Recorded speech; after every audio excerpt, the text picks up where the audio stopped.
year ago, the Kansas football team experienced its best season in school history. The Jayhawks won their first 11 games, then capped it all off by beating Virginia Tech in the Orange Bowl. That, however, was last year. Now it's time for the 2008 season opener as Kansas takes on FIU. Next on Channel 6.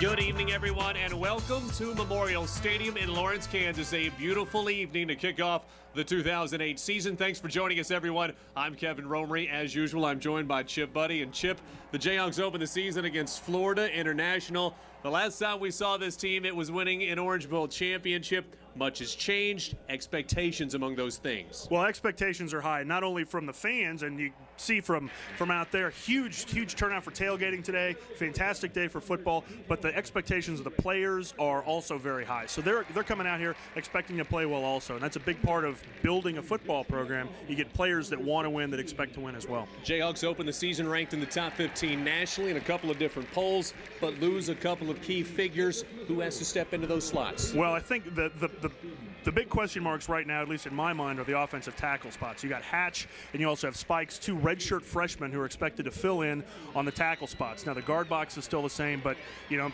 against a team particularly with like FIU, they've got a lot of team speed, so the tackles are going to be tested fairly early. There's also going to be question marks. Defensive line, and on defense, you lose two All-Americans. You lose McClinton up front on the defensive line. Someone's got to step into that spot, and the defensive secondary's also got to show that they can play well. Well, let's talk about Coach Cristobal's Golden Panthers from FIU, a team that did win a football game last year. Only his second season at the helm, beat North Texas to close out the year. They only win in the last 24 games, but a program that thinks it's headed in the right direction. Well, their coach has done a lot of good things, really restored discipline on the program. They've got all sorts of speed on the team. They've got a couple guys that are in the 4.3 range, which will test Kansas. But the big thing I think we're going to see from last year with this FIU team, we're going to see a lot more discipline on the field, and that's going to make them a much tougher opponent. FIU will look different. The Kansas Jayhawks will be different, but that's not all. Let's join DJ Wetter now down on the field. And Deej, the view from the field, it looks a whole lot different, doesn't it? It's a brand new game day experience, guys. The Anderson Family Football Complex right behind me here, ready to go for the Kansas football team. And, you know, the Hill has always been home to Kansas football on game days, but during the week, this team was practicing on the other side of campus. In the mornings, they'd have to dress over near Allen Fieldhouse, bus over here, deal with the same game day traffic we do. That's all gone. That's home for the Kansas football team now, and today they'll come through those doors right behind me onto this field in front of a packed Memorial Stadium. An exciting time for Kansas football. Absolutely. It's the Jayhawks and the Golden Panthers, the 2008 season opener. Stick around. The opening kickoff is after this.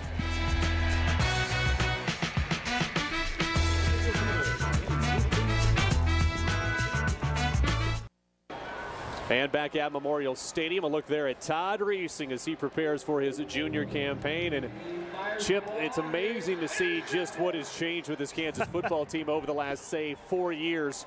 Ordinarily, Kansas would win the toss, defer its decision to the second half. Not so today. I think it was Todd Reesing's voice that we heard, Chip. That was Kansas, you win the toss. Todd replies, we want the ball. We want the ball. 4 years ago, that never would have happened, would it? Oh, no, of course not. There's a swagger. There's a swagger down at Kansas. It's great to see. All right, keys to the game. Kansas is overmatching FIU today. So what they really need to do is concentrate on not giving up the big play. FIU's got a lot of team speed, particularly on the special teams, so they need to make sure that they're not giving up the big play, letting FIU back in the ballgame. They also need to learn to play against speed. We mentioned the tackles in the pregame, Spikes and Hatch. They're going to be playing against some pretty fast defensive linemen. So, and our secondary also, they got to learn to play against the team speed. And finally, don't get hurt. This is it's a game against a team you really should win. We're going to see the starters in there for a while, but they should come out and just let's keep everybody healthy and moving on to the rest of the season. Absolutely. Jayhawks again will get the football first, wearing the home blue jerseys. Taking the football from left to right, of course, Marcus Herford back there standing at the 5. He wants this football. Back there with him, Daryl Stuckey. We are just about set for 2008, everyone. Dustin Revest kicks it away to the right side, and he will not. Well, Marcus Herford going to go over there and try to get it anyway. He picks it up at the 15. Takes a couple of steps across the 20, and that's a great kick and a great start for FIU. Kansas first down and 10 from its own 24-yard line, and of course the offense starts with number 5, Todd Reesing, taking over the starting duties, Chip, a year ago, and funny things happen in a year. We didn't know what to expect from this guy. Those numbers there look pretty good to me. Yeah, they do. Yeah, it's one of the interesting things. If we were to, last year we completely unknown quality coming into this game. Last year, first game, we didn't know what to say. No Brandon McAnderson, which means Jake Sharp gets the start. He is back there with Todd Reesing as the Jayhawks come out in the shotgun. Again, first and 10 from the 24. Reesing to the air on first down. Ball is caught. It's Desmond Briscoe. Last time we saw him, Chip, he was a freshman. Now he is a sophomore and quite possibly the big playmaker on this team. Take a look at the Kansas offensive line. A couple of new faces up front. Look at the guys on the ends. Number 74 in Jeff Spikes and 77 Jeremiah Hatch. The 2 freshmen. 3 guys in the middle are returners. Dito fills in for Fine. Briscoe fields Myron Sharp back there from last year. And take a look at the alignment here on second down and about 4. Triple set on the left side. Chip stacked up 1, 2, 3. Jayhawks hand it to Sharp. Sutter steps up across the 30, very close to a first down at the 34-yard line. Well, actually, it looks like Darton is starting at the right tackle instead of Hatch. Good catch. Got that right, unless I'm nope. That's Darton is starting at the right tackle. You are correct. It's number 70. All week, coaches said that Hatch be the starter. Of course, coach doesn't talk about injuries. Maybe in the last day or two, Hatch I think possibly injured. More likely to take into consideration coach's comment that it changes daily. Absolutely. He said, I think the 2 deep changes before the ink dries, right? Yeah. First down and 10, Kansas from the 35. Handoff this time to the new guy. Watch him go. John Crawford, the junior college transfer from Cisco, Texas, rumbles across the 45. He's got a first down up to midfield. And again, Chip, the 1-2 punch just like last year. It immediately becomes a fan favorite because everybody here, 50,000 people at the stadium, really want to see what sort of player he's going to be for Kansas. Comes out of JUCO, National Junior College Player of the Year, 1,930-some yards, 19 touchdowns. A lot of excitement for him coming to KU. Absolutely, and a first down at midfield. Crawford stays in the game. Jake Sharp steps out. And again, Reesing changes the play. Give it to that guy again. Crawford, another 6 yards right up the middle across the 45. Scott Bryant and Tyler Clausen making the tackles. Scott Bryant, the leading tackler coming back for FIU, had 91 a season ago. Coaches call him the buzzsaw, so keep an eye on number 44. Kansas moving the football here on its very first possession. 12:58 left in this first quarter. Just underway, first drive, 2008 season underway. 4 wide receivers for Todd Reesing, again from the shotgun. Kansas will change the play. Crawford just to the left of Reesing. Looking to throw over the middle. Ball caught and then leveled. Football is loose. A fumble is picked up, I believe, by FIU. Is Desmond Briscoe okay? That's the question. He made the catch, Chip, and then just got leveled. There's a big hit. Put his hat right on the ball here. Briscoe makes the catch. 1, big 2, hit, 3. And that is a fumble. He had possession of the ball. Had a good full step with the ball in his possession. And Chip, that's the buzzsaw. Yeah. Now we know exactly why coaches call him that. A look at Briscoe on the sideline. Looks like he may have had the wind knocked out of him. And after seeing the replay, it's pretty obvious that he did. So Kansas turns it over, something that the Jayhawks, Chip, very seldomly did back a year ago. And take a look at the starting quarterback. It will be Paul McCall. We were not quite sure if it would be him or Wayne Younger. It's going to be McCall, and his first pass is well overthrown. Looking to the right side for Marquise Roll. Take a look at the FIU offensive line. 2 new guys, both on the left side. That's Ula Mataveo along with Dustin Gibson making their first starts tonight. Meanwhile, Brad Serini, Joe Alajajian, and Andy Levine, all returners from a season ago. Roll, Turner, Dickens, Kirchenberg, and Murtile, the backs and receivers. Second down and 10 for the Golden Panthers. Screen pass. Ball caught, nothing doing. One of the things that made Kansas so successful last year was their turnover margin. On their turnover margin, they were number 1 in the country turnover margin, 1.62 per game. So those turnovers, not something Kansas wants to see this early. Take a look at the Jayhawks defense. All these names should be familiar. Chip Larson, along with Blakesley, Brorson up front. Richard Johnson, the one new name. Meanwhile, Holt, Mortensen, and Rivera, the linebacking core, maybe the most talented in the Big 12. And Jamal Green is in at the nose guard position. He's was listed as a backup to Johnson coming into this game, but they've got a lot of defensive linemen. We're going to see a lot of playing time from all of them. And a quick 3-and-out. Jake Laptad, the backup defensive end, with the sack and a penalty flag right in front of the Jayhawks bench. It should be 4th down and 10. Kansas will decline the penalty. It's on FIU. Illegal formation offense, only 6 men on line of scrimmage. Penalties decline. Result of the play, 4th down. So there you have it. Jayhawks will get the football back. Well, now we're going to see our first look at Damon Patterson. Carlos Munera will kick it away. Number 28 out there. Lots of big things are expected from this kid. We've talked a lot about him. Patterson will step forward, the freshman. Under it, got it at the 15. Here he goes. Across the 25, and that's almost exactly where the Jayhawks started their first offensive possession. Kansas Chip moved the football, but a big hit from the buzzsaw. Yeah. And a turnover recovered by FIU. 5 plays, 37 yards. They are moving the football. You can hear the crowd get excited. It's when the plays start. It's good atmosphere here tonight. Timeout on the field. No score. 11:21 left in the first quarter. Jayhawks and FIU scoreless.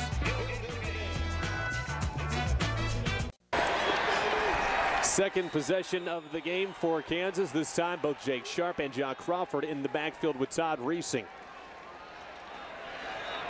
Kansas defense very impressive on its first series. A quick 3-and-out. Meanwhile, the offense looked good but turned the football over as it entered Golden Panther territory. Reesing hands to Crawford. And he gets caught up in the backfield and will lose 3, maybe 4 yards. And a nice play that time by Jarvis Peterson, the senior defensive tackle from Hempstead, Florida. Gets into the backfield, and Crawford, not much running room here, and that's on that left side. It's on the right side. That was across Matt Darton's face, actually. Got beat inside. And couldn't catch him. That's the Golden Panthers have a lot of team speed, and that's it's a good way for Kansas to get exposed to this early in the season. So that'll bring up 2nd down and 15 from the Jayhawks' 21-yard line. And that's Dido in motion. Reesing will roll out. He gets tripped up, stays on his feet. Texas Todd fumbles the football and then falls down inside the 15, back at the 14. Buzzsaw Bryant back there to make sure that Todd doesn't go too far after picking the football up. Robert Mitchell back there as well, but this play blown up from the start. Boy, Jock Crawford just got leveled. Chip trying to lead that lead block. And that was one of the concerns, coming out of a JUCO situation where he's carrying the ball all the time. You wonder if a guy like that can block, because Kansas does rely on its running backs to block occasionally. And that was why BMAC was so effective last year. Is that he's an extra blocker if he's in a passing situation like that. Well, this is a passing situation for sure. Todd in deep trouble, unloads the football. It's incomplete. Tried to dump it off to Crawford. And a lot of pressure from FIU up the middle. I think it started with number 94, Jonathan Betancourt, the senior. It looked like it was a screen, but they just got back there too fast. And yeah, that was a setup as a screen, but they got back there too fast, and the Panthers sniffed it out. Yeah, James Jones, the freshman, also in on that play. Maybe the first one back there. That'll be Anthony Gator back to receive, and a new punter now for the Kansas Jayhawks is Alonzo Rojas.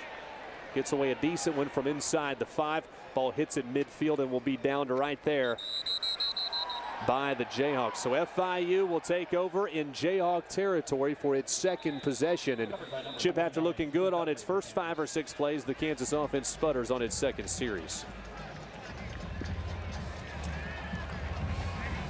Just not a lot, too much penetration from FIU on all those plays. They had too many guys in the backfield. boy, in particular, just a lot of pressure from the right side of the Kansas, right side of the front. Well, a new offensive coordinator this year for FIU. Bill Legg takes over, a team that over the last 2 years went 1-23, had the nation's longest losing streak, Chip, at 23 games until knocking off North Texas to finish off the year last year. Quarterback competition coming in to the fall this year with Paul McCall and Wayne Younger. Younger actually started and played most of the game last year against Kansas. He got hurt. Later, McCall took over, looked very good, threw for more than 400 yards, 5 touchdowns, just 1 interception, and he played in the North Texas game. Thought he might have the edge coming into this season. Coach Cristobal really didn't say who the starter would be today. It turns out to be McCall. We'll probably see both. We've got a timeout on the field. Let's take one to 9:42 left in the first quarter. No score at Memorial Stadium. You're watching Kansas football on Channel 6.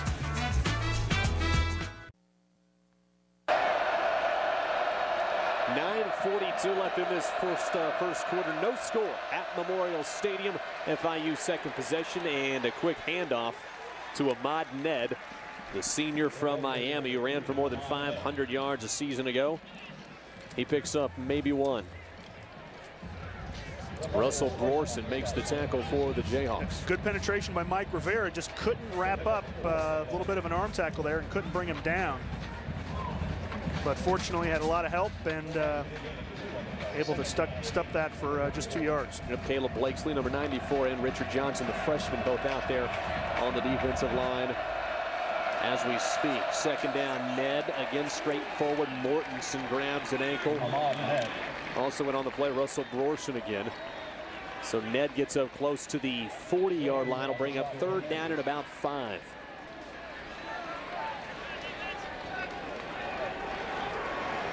A couple of conservative plays in a row here for FIU. Brings up another third down situation. So far today, Golden Panthers 0 for 1. Well, they've got fairly good field position. Thanks to that turnover on the Jayhawks' first possession, the field position advantage has definitely been in the Golden Panthers' favor. Shotgun formation, nobody back there this time with McCall. Jayhawks bring pressure, ball is caught, should be a first down. Tackle made by Thornton. A nice catch, though, for Jeremy Dickens. So both Holt and Rivera into the backfield trying to put pressure, but an excellent release by McCall to get that ball downfield under pressure. So FIU moving the football. The first down of the season for FIU. Again, Florida International, the school, the media package, though, Chip says, call us FIU, do not call us Florida International. First down, this time to the air. That ball thrown a little bit early. By the time the intended target, Marquise Roll, turned around, I think the football was already past him. Chris Harris, the true sophomore, on the coverage. He had a fantastic year last year. Blitzing 2 again this time. McCall trying to dump the ball early again, but just was not in sync with his receiver. So on second down and 10, again, 5 wide receivers for Paul McCall. Knock on him in the offseason was that he had to become a more mobile quarterback. Here he is on second and long, firing left again for Roll. That one well overthrown. Harris and Stuckey in on the coverage around the 10-yard line. Russell Brorson delivering a blow after right at the point of throw right there. So they're making him pay for every time he sits in there in the pocket. Rushing the pass. I mean, they're putting pressure on him. They're making him hurry a little bit, which will help KU out. So 7:53 on the clock, and a huge third down coming up here for FIU. Call it third down and 10. Golden Panthers need the Jayhawks 22-yard line. Ahmad Ned back there with McCall. He will go out for the pass over the middle, on target, and dropped. Well, that was very close to a nice catch. Jeremy Dickens, he just dropped a chip. That ball was on the numbers. Kansas did nothing to stop that ball from going in. Good protection for McCall. Broke away clean. Broke away clean from Mortensen, it looked like, and that's the matchup you want. You want a receiver on a linebacker. So an interesting situation here for FIU at the 32-yard line. It would be a very long field goal, close to 50 yards. So instead, Golden Panthers on fourth down and 10, Chip, will go for it. McCall under pressure, and he's sacked. He's dropped by Jake Laptad. The second time today, he's made a huge play. Jake Laptad, he's a sophomore. He had a great year last year. Didn't start any games, but that's his third career sack. He had 20 tackles and 2 sacks off the bench. Guy that played high school Tom Keegan's favorite backup. Guy that played high school ball at Jinx High in Tulsa. Quality of football down there is pretty darn good. So the Jayhawk offense takes over with 7:41 left in this first quarter. Still no score, and the Hawk offense, Chip, didn't look too good last time out. Reesing back to the air, dumps it off. Kerry Meyer, the backup quarterback and backup punter, believe it or not, making the catch. Jack of all trades, Michael Dominguez, the weak side linebacker, makes the stop. Well, 2 years ago, a lot of kids bought number 10 jerseys thinking he was going to be a 4-year starter. Well, they, last year a little bit of a concern about that, but still getting their money's worth. They are getting their money's worth. Kerry Meyer is going to be playing for this program till his eligibility's done. Dexton Fields, his first catch of the season, and that will net -2 yards. He didn't get any blocks after making the grab. He's the leading receiver for the Jayhawks, returning Anthony Gator, sophomore cornerback, who had 56 tackles a year ago, wrapped him up. So a 3rd down and 7 situation here. Kansas needs to get to the 40, across the 47-yard line. Hate to waste this opportunity after the big play by Jake Laptad on defense. And Jake Sharp into the game. That's Kerry Meyer in motion. Back to the air. Todd's got time, looks for Meyer, has to readjust that pass behind him, but he makes the grab, Chip, and that's a 1st down at the 49. Good catch. The throw a little bit off, trying to force it a little bit there, but a really nice catch. And a nice job by Kerry to make sure he got to the 1st down marker before he turned around. Catch it with 2 hands and 2 knees. So a 1st down. Todd dumps it off. They forgot that number 10's a wide receiver. He's going to be very close to another 1st down. Tackle is made by Desariah Johnson. He's across the 40 or on the 40. And Johnson knocks him out right at the marker, and you are correct. That should be a 1st down. They will move the chains. Made it by a yard. Well, give him a little bit of a generous spot on there. He went about on the 39. Now you're at home, right? Yeah. And Kansas does well at home. Shuffle pass, Jake Sharp with room, 35-30. Jake on his feet inside the 25 to the 22. And if we can get Adrian Mays to block somebody other than the umpire out there, I think he might have gone a little bit further. Jake Sharp, a season ago, 147 carries, 821 yards. Check this out. Great job, offensive line walling it off. Number 66, Adrian Mays, blocking the guy in the striped shirt. He got a little bit confused there, but 1st and 10, Desmond Briscoe. His first grab since being leveled, but it will be close to another 1st down and a dangerous toss that time. Chip, a lot of bodies in the way for Todd Reesing as he dumps this one off, but Des, a huge target at 6 feet 3 inches tall, able to rise above everyone. Well, he's a freshman All-American last year. He's a sophomore, obviously, this year. Another one of the guys that Kansas really is going to be counting on this year to step up at the receiver position. 2nd down and a yard. Kerry Meyer gets a block, 1st down and more, down to the 7-yard line, where he's finally wrapped up and knocked out of bounds.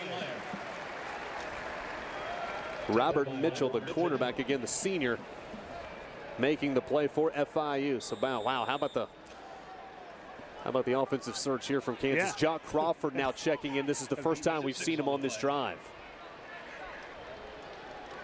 On 1st and goal from the 7. Crawford gets the carry, looking for the end zone for the 1st time. He dives to the goal line. Touchdown, Jock Crawford. And for the 1st time in 2008, Chip Buddy, the Jayhawks are on the board.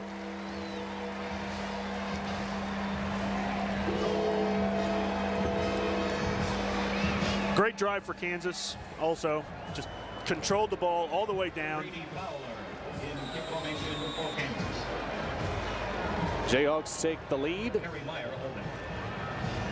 And hoping for an easy extra point here because the kicking duties have been a little shaky. And guys, it's paying a lot for guys paying a lot for those chairs getting a ball in the head. Absolutely. Look, Grady Fowler, the new place kicker, the junior college transfer from Cottonwood Falls, Kansas. Chip, he got the job by default, basically. It's his job for now. Jayhawks lead it 7-zip with 5:09 left in this first quarter. Jock Crawford puts him on the board.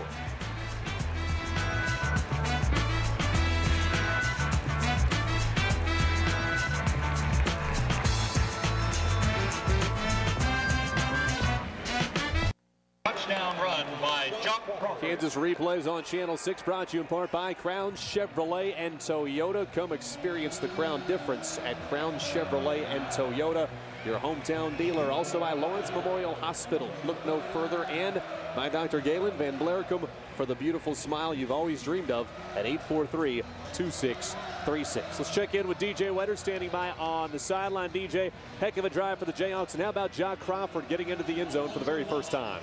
Yeah, it's a great time and a great moment there for Jock, the offensive player of the year in junior college a year ago. Said this week when he talked to us that he had never played in front of a crowd this large. And on that drive right there, 50,000 plus, waving the wheat for the JUCO transfer. He's a part of Division I football now, guys. Alonzo Rojas kicks it inside the 10, and it's brought out by FIU close to the 30-yard line. A nice return that time from Julian Reams, a running back that we haven't seen yet. We've seen mostly Ahmad Ned, but we will see Reams tonight as well. He's got hair that Chip Buddy certainly could be jealous of. Paul the Wig Como. Call him the Wig. The Wig, that nickname is now available. It is. Now the offensive line having a much better run of it that last go. And we still have not seen Hatch. We still have not seen Jeremiah Hatch. So Paul McCall out there to run the show again for FIU, and there is Reams. His very first carry. He didn't go very far. Tackle made by Darius Parrish, the freshman from Wichita North. Another name that coach has mentioned a lot. And Chip, a big fella. He's only 6'4", 341, but he's a freshman, so he's got time to grow. Yeah, he does have time to grow. David Lawrence calls him Pump Price Parrish. Well, gas has gone up a little bit more, and he's probably lost a little bit weight, but you get the idea. It's coming back down, though. I think I saw 352 when I came to the game. So a second down now, intense situation. McCall fires. Boy, that one may have hit Rivera in the back. Intended for the tight end, Eric Kirchenberg. Made 5 grabs last year for 49 yards. But take a second look. Does it hit number 40? Maybe. Hit him in the arm anyway. So a nice play that time for the from the Jayhawks senior from Shawnee Mission Northwest High School. Mike Rivera, Joe Mortensen, James Holt. 3 senior linebackers, Chip, that have been through just about everything you could see. The good times, the bad times, a great group to have back. I tell you what, this group of Jayhawks though hasn't seen too many really bad times. You look at the record of these guys in Memorial Stadium going back. Kansas hasn't lost a game at Memorial Stadium by more than 10 points since 2003. So they've been playing really well at home. They're on a 9-game winning streak right now. This team believes. It's a big change back in the day, Chip. There weren't too many quarters back in your day where you didn't have more than behind by 10. Carlos Munera for FIU. Now Munera back there to kick it away again. And Chip, as you mentioned, the freshman for the Jayhawks. Eamon Batterson back to return. He should have an opportunity. A low liner here at the 25. Here he goes. 30, 35, 40. He stumbled, I think, over the 36-yard line. If not, it looked like he had a lot of room in front of him. And he is a speedster. He's an extra coat of paint away from taking that one to the house. Fresh paint. You know, later in the season when that paint's not so fresh, gone. Take a second look, and he stuttered. I don't think anybody touched him. No, he just fell. Got a little excited. Be a little more patient next time he gets that opportunity. But you like the looks of it back there for sure. Oh yeah, well it's you know, last year there really wasn't a whole they're very unusual if you saw that sort of opportunity come off the punt return. Jake Sharp getting a little jealous watching Jock Crawford run it in for touchdown. So Jake's spinning here not once but twice, close to midfield. Should be a pickup of at least 5. He's running very hard. Brought down by number 91. Was wrapped up by Armand Willis. Number 91 and number 44, Scott Bryant, the buzzsaw, who absolutely leveled Desmond Briscoe. I'm sure Briscoe would agree that the buzzsaw nickname probably fits. Back to Jake. That offensive line pushing forward, and You know, Chip, for a play that didn't do much, that's going to be really close to a first down. Hey, that's, you know, Kansas has got a great guard box in there with Mays and Hartley and Cantrell. They're pushing the guys up front, and you get a little bit of push, and it suddenly a stuff at the line turns into a 3-yard gain. Mentioned the 3 guys with experience: Mays, Cantrell, and Hartley. Third down, Nice and what catch. a grab by Nice Kerry catch. Meyer. Todd Reesing threw that football where only Meyer could grab it out and stretches his arms. And that grab, great grab, all hands. Hey, That's his what you got to do. There was a defender's arm in between his arms when he made that catch. That was about 10. That was a 10 fingertip catch. Michael Dominguez makes the tackle. Option play. Here comes Crawford. Lowers his head, takes a shot, picks up a couple.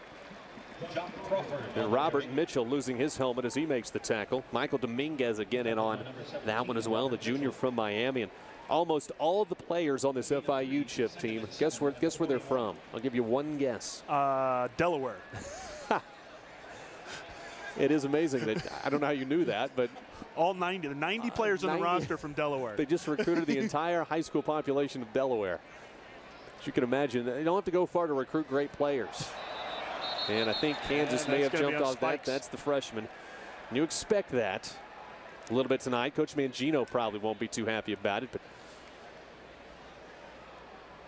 and the big fella, Spikes from Carter High School in Dallas, and certainly we know what that program has produced over the years. Dead ball.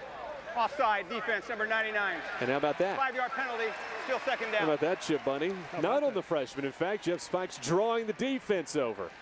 Oh, Well, the whole right I don't side. know about that. The left side, I think that's Mays. Mays looked like he was the one that hopped on that. I think the Jayhawks may have gotten away with I one. think they The flinch did. certainly came from the defensive side, but nobody crossed into the neutral zone. Nobody crossed the neutral zone, and Cantrell didn't snap it. So a second down in one situation now with 2 minutes and 3 seconds left in the first quarter. Shotgun formation for Todd Reesing. Taking his time, fakes to number 3. Down the middle and long. Blow that one high for Dexton Fields. He pays the price. And let's hope 88's okay, because he's getting up very slowly. And he doesn't look okay.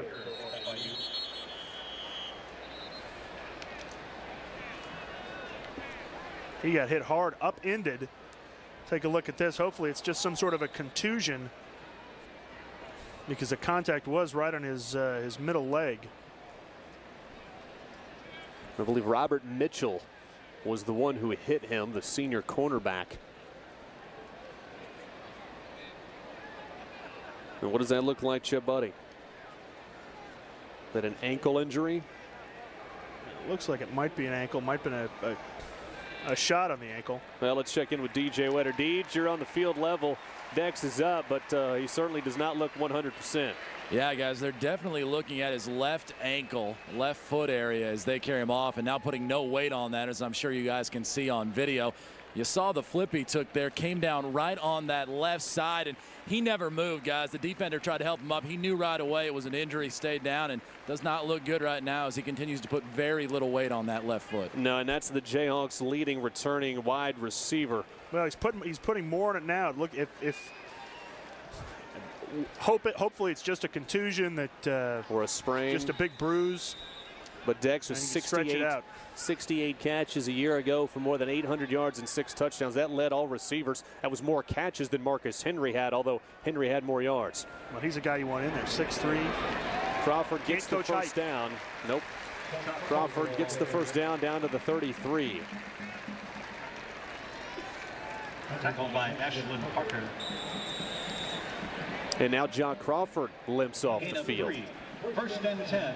So this has not been a good series for the Kansas Jayhawks. They should have listened to me. Don't get hurt. Key number 3. Maybe I should have moved it up in the order. But yeah, Crawford now with a left leg injury as well, and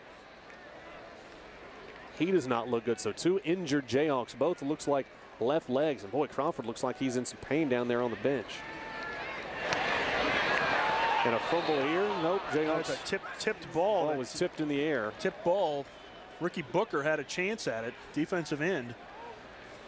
One of the freshmen. Yep. That the FIU team, they've got a lot of freshmen, a lot of sophomores, because they really had to clean house a couple years ago. The former coach really left nothing in the cupboard. Apologize, had my eyes down there on Jock Crawford. Looked up, saw the ball loose on the field. It's all right, I got you back. I know what's going on. Sometimes I don't, so I'm glad you're here. Well, minute 19 left in the first. Jayhawks on top. It's 7-zip. Minute 19 left, and it's the first time you're glad I'm here. First time really in what, 7 years? Nah, it's not. That's not true. I should never say that. Reesing takes his time, fires left. A wide open receiver streaking down the left side. That's the sophomore, Jonathan Wilson. And he will get many more looks now that Dexton Fields is not in the game. Ashlyn Parker, the free safety, makes the stop. But Wilson, somebody forgot about number 81. Well, he's the guy that, kind of a surprise to some people that he ended up starting. But he is the guy that his teammates voted the person who was going to be the biggest surprise most this year. likely to surprise. Well, a huge pickup for him there inside the 10. It's first down and goal for the Jayhawks. Kansas already on top, 7-0.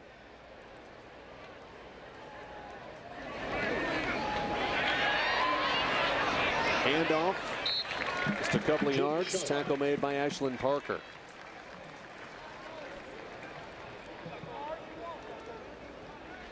Stop by Ashlyn Parker. Not a bad push. You just get a little, one guy in there making penetration. Pretty good pretty good elsewhere.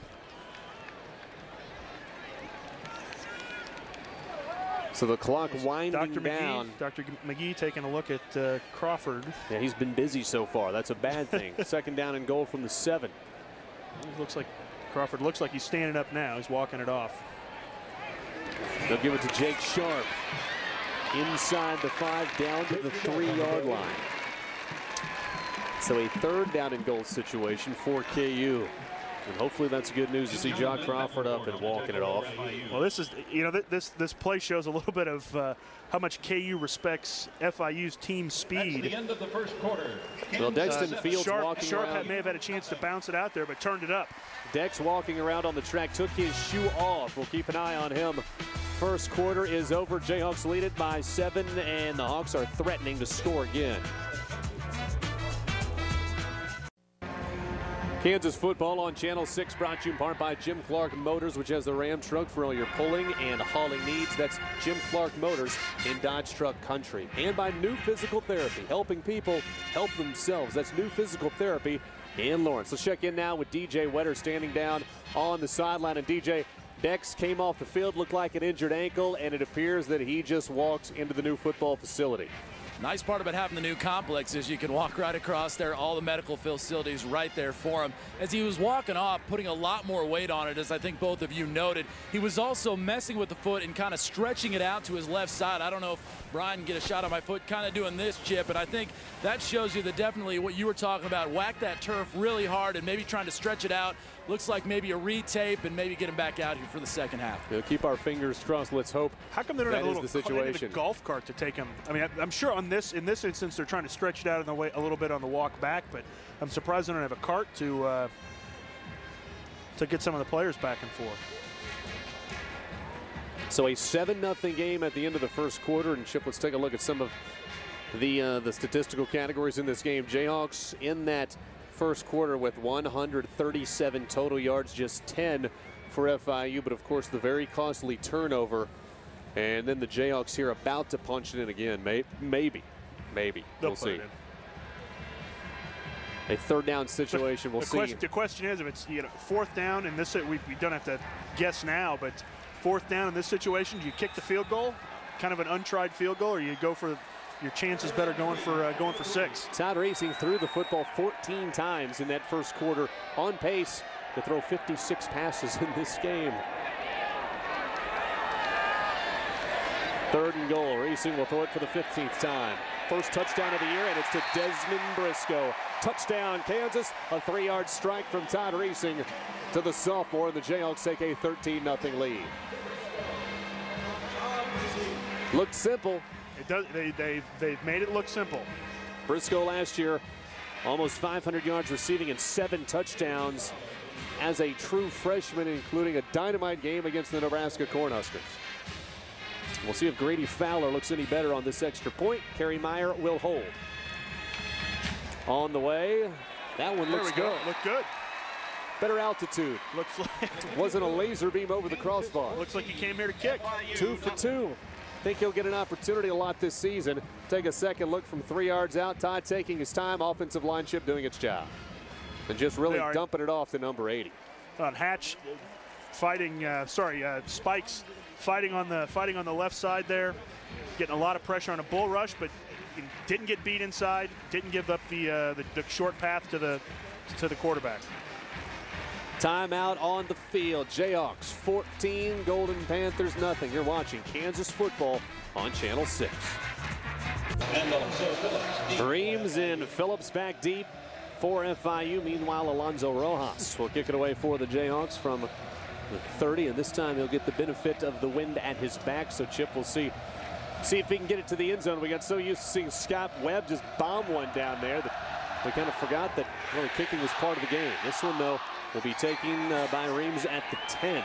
Running to his left across the 25 to the 27. And that's where the FIU offense will take over.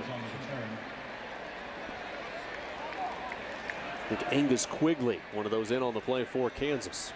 That's a lot of hair.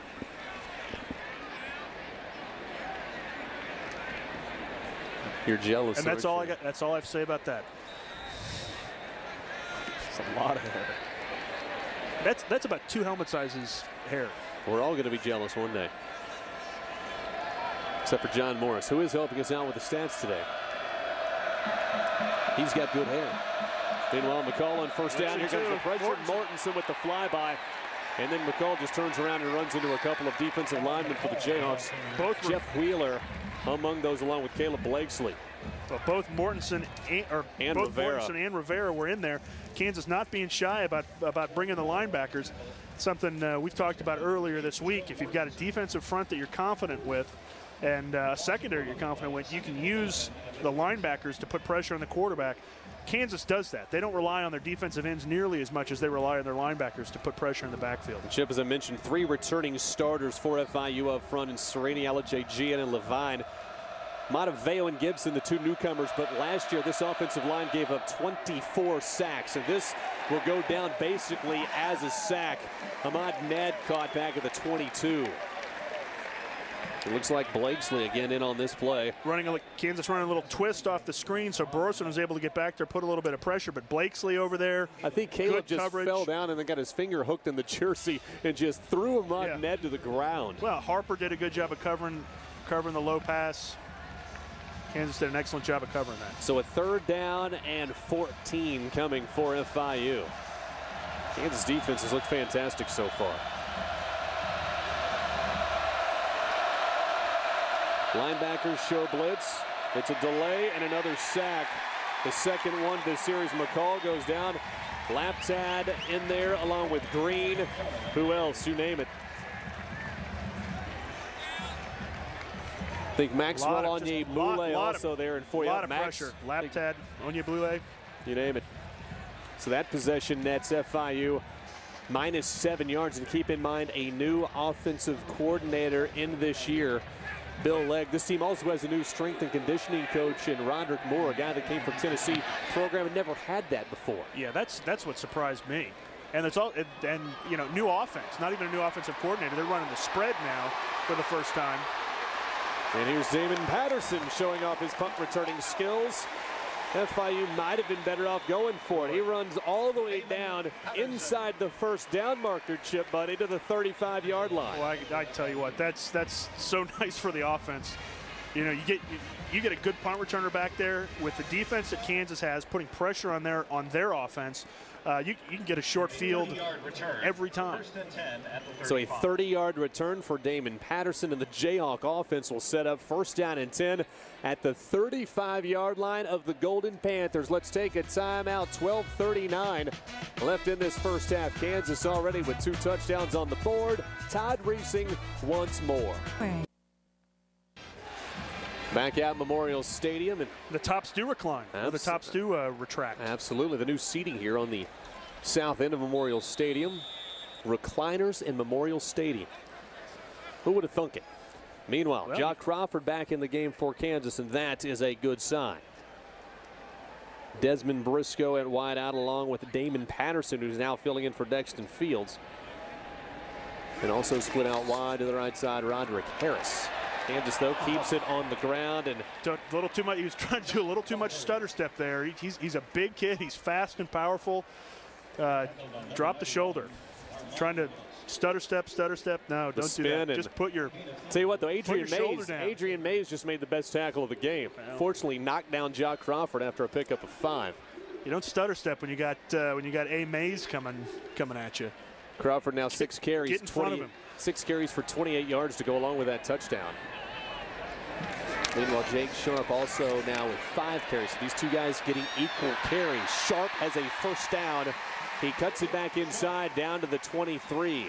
So a heavy dose of number 1 and number 3. 7 carries, 34 yards for Crawford. 6 carries, roughly 25 yards for Jake Sharp.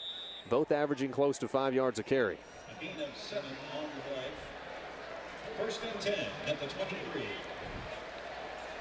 Should you start calling that the 1-3 punch? Could be. Again, shotgun formation again for Todd Racing. 11:41 left in this first half. And the Jayhawk offense continuing to look good. Todd, option reverse. It's a pitch to Briscoe. Needs a block. Dances around one tackler. Penalty flag out. Could be a hold on Jock Crawford. And that's what Anthony Gator is saying to, well, just about anyone that will listen down there. Chip, what happened here? Well, trying to get out there and trying to maintain contact with his guy. We'll see if got takedown. Well, part of the problem is he's going out to block a guy with his arms out like an airplane. You can't block anybody like that, and if you miss the guy, it ends up being they're going to call you for a hold. Keep your hands inside your shoulders. Keep them inside the defender's shoulders, and you'll be square. Well, an injured FIU player here on the Jayhawks sideline. I believe that's number 11, Ashlyn Parker, the free safety, who is down right around the 15-yard line, right where that play ended. And is that 11 or 17? Might be Robert Mitchell. No, that's 11. Nope, it's 11. That one was bent there for a minute around his jersey, and that is Ashlyn Parker. And that's too bad because he's a junior. He's one of the leaders of this secondary for the Golden Panthers. From Port St. Joe, Florida. And a look at number 88's coming back, and no shoe, but he is coming back into the stadium.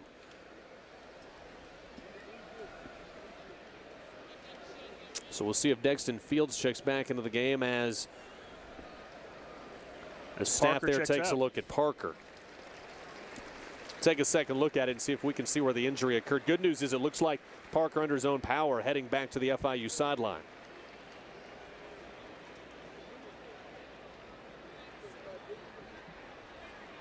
He just got his leg caught up with a couple other body parts and twisted it a little bit.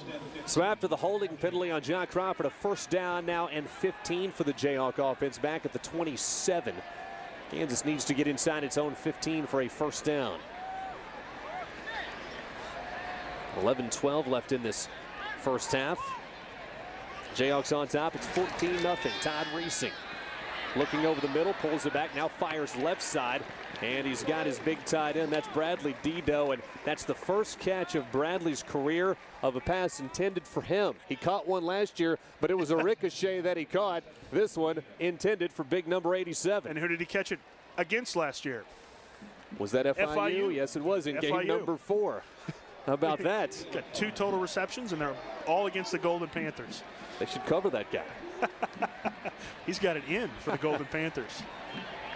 Pickup of 5 makes it second down and 10. Todd Racing 13 of 16 for 104 yards. He's completing a lot of passes, Chip, but a lot of dump-off passes. Here he goes again. Dido open over the middle, a little high, and he can't hang on to it. Would have been a nice gain on second down. Would have brought up about 3rd and 4, but instead it'll be 3rd and 10. And this drive appearing to stall out after the penalty. Desmond Briscoe very close on the end around to a first down. Instead, the penalty backs Kansas up, and now a 3rd down and long. Big play for Kansas, because I got to think you want to get a first down on this. You don't even, 5 yards with your kicking situation the way it is. You want to make sure that you get the first. Might get a chance to see Grady Fowler on the long field goal try. Football at the 23. It would be about a 40-yarder from here. Kansas, however, would like to get a first down and keep this drive alive. On top already by 2 touchdowns. Racing hammered, ball loose, and I think KU managed to fall on it. So we've got a 48-yard field goal, 4th and. So Jeff Spikes, though, in the right place at the right time. And let's check in with DJ Wetter. Deej, what do you think?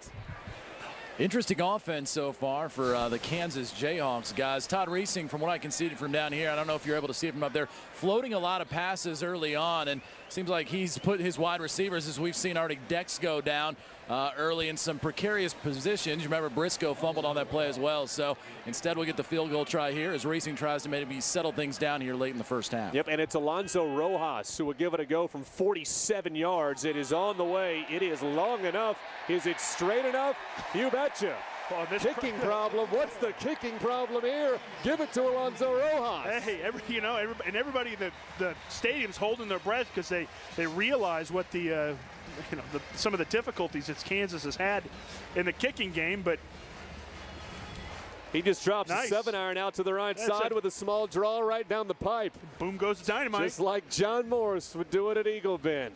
9:29 left in the first half. Jayhawks on top of the Golden Panthers. It's 17-0 thanks to the 47-yarder from Alonzo Rojas. Kansas football on Channel 6, brought to you in part by KC Toyota. Moving forward, also by Dr. Kevin Linehan. Come see Dr. Linehan, your hometown optometrist, and by Paisanos. For your special occasion or any occasion, it's always a good time at Paisanos. Alonzo Rojas and that fresh leg ready to kick it off from the 30-yard line. See how deep this one goes.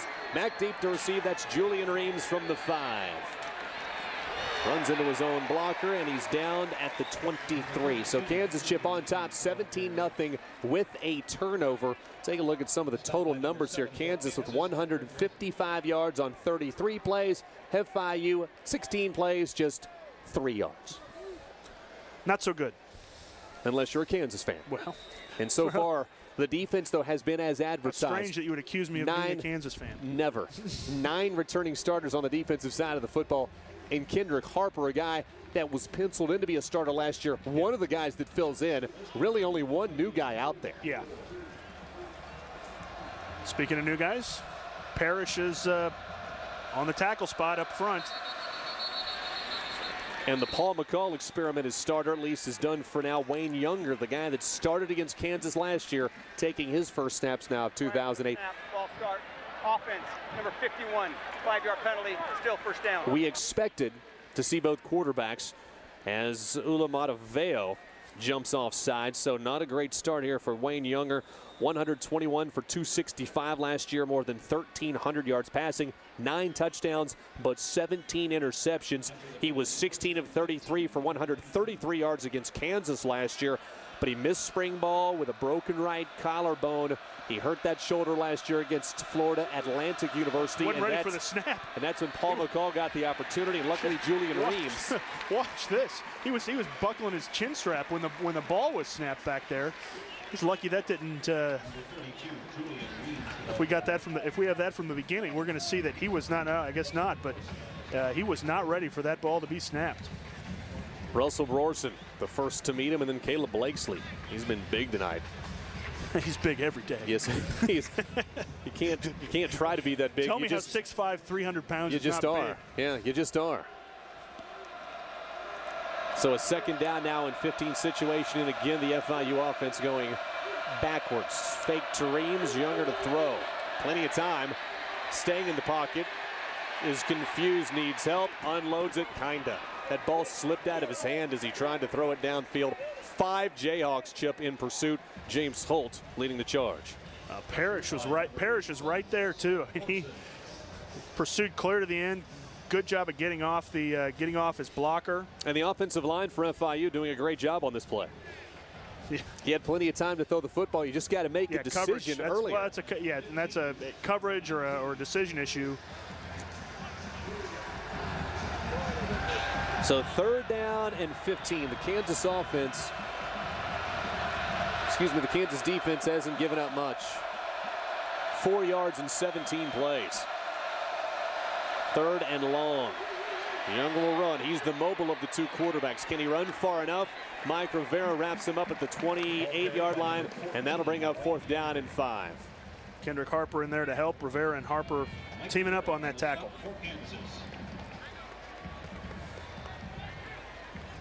Didn't see what he wanted up front, so he tucked and run. As you said, he is the guy that is more likely to put that ball away and try to get upfield. So Carlos Munera in again to kick it away, standing at his own 15. Damon Patterson standing back at his own 29, and he's been good so far. He'll get another opportunity here. Catching at his own 25, running right.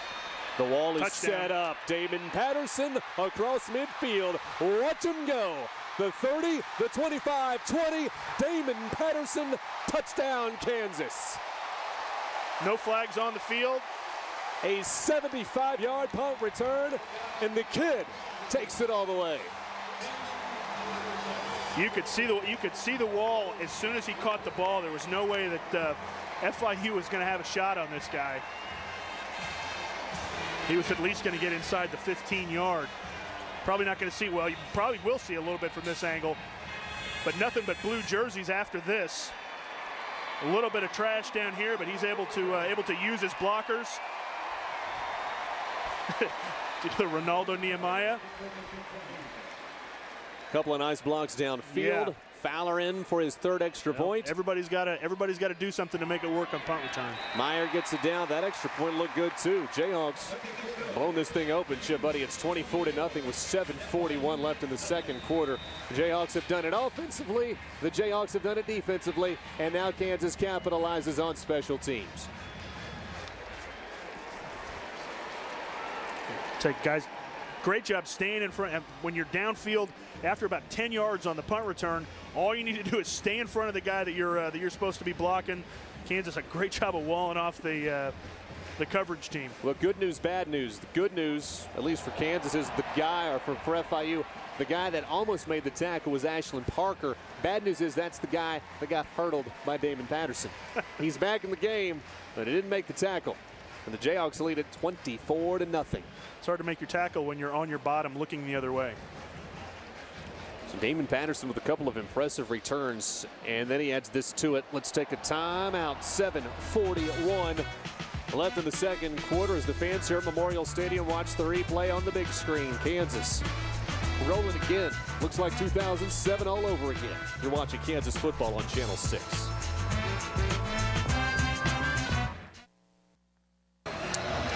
Kansas football on Channel 6, brought to you in part by Hy-Vee, the quality and selection you want at the prices you need. By Blue Cross and Blue Shield of Kansas for reliable health coverage known and trusted since 1941. That's Blue Cross and Blue Shield. And by Keefe's Audio and Video. Enhance your life with Keefe's Audio and Video, your home theater experts. Another deep kick taken by Reams inside the 10. He'll bring it out across the 20 and has a step and a blocker across the 30 to the 32. And that's where the FIU offense will take over. So far, 19 plays, 13 yards. Not a great start for the new offensive coordinator and head coach Mario Cristobal. Well, it's tough to change your offense. It really is. And this might be the best defense, though, that FIU sees all season.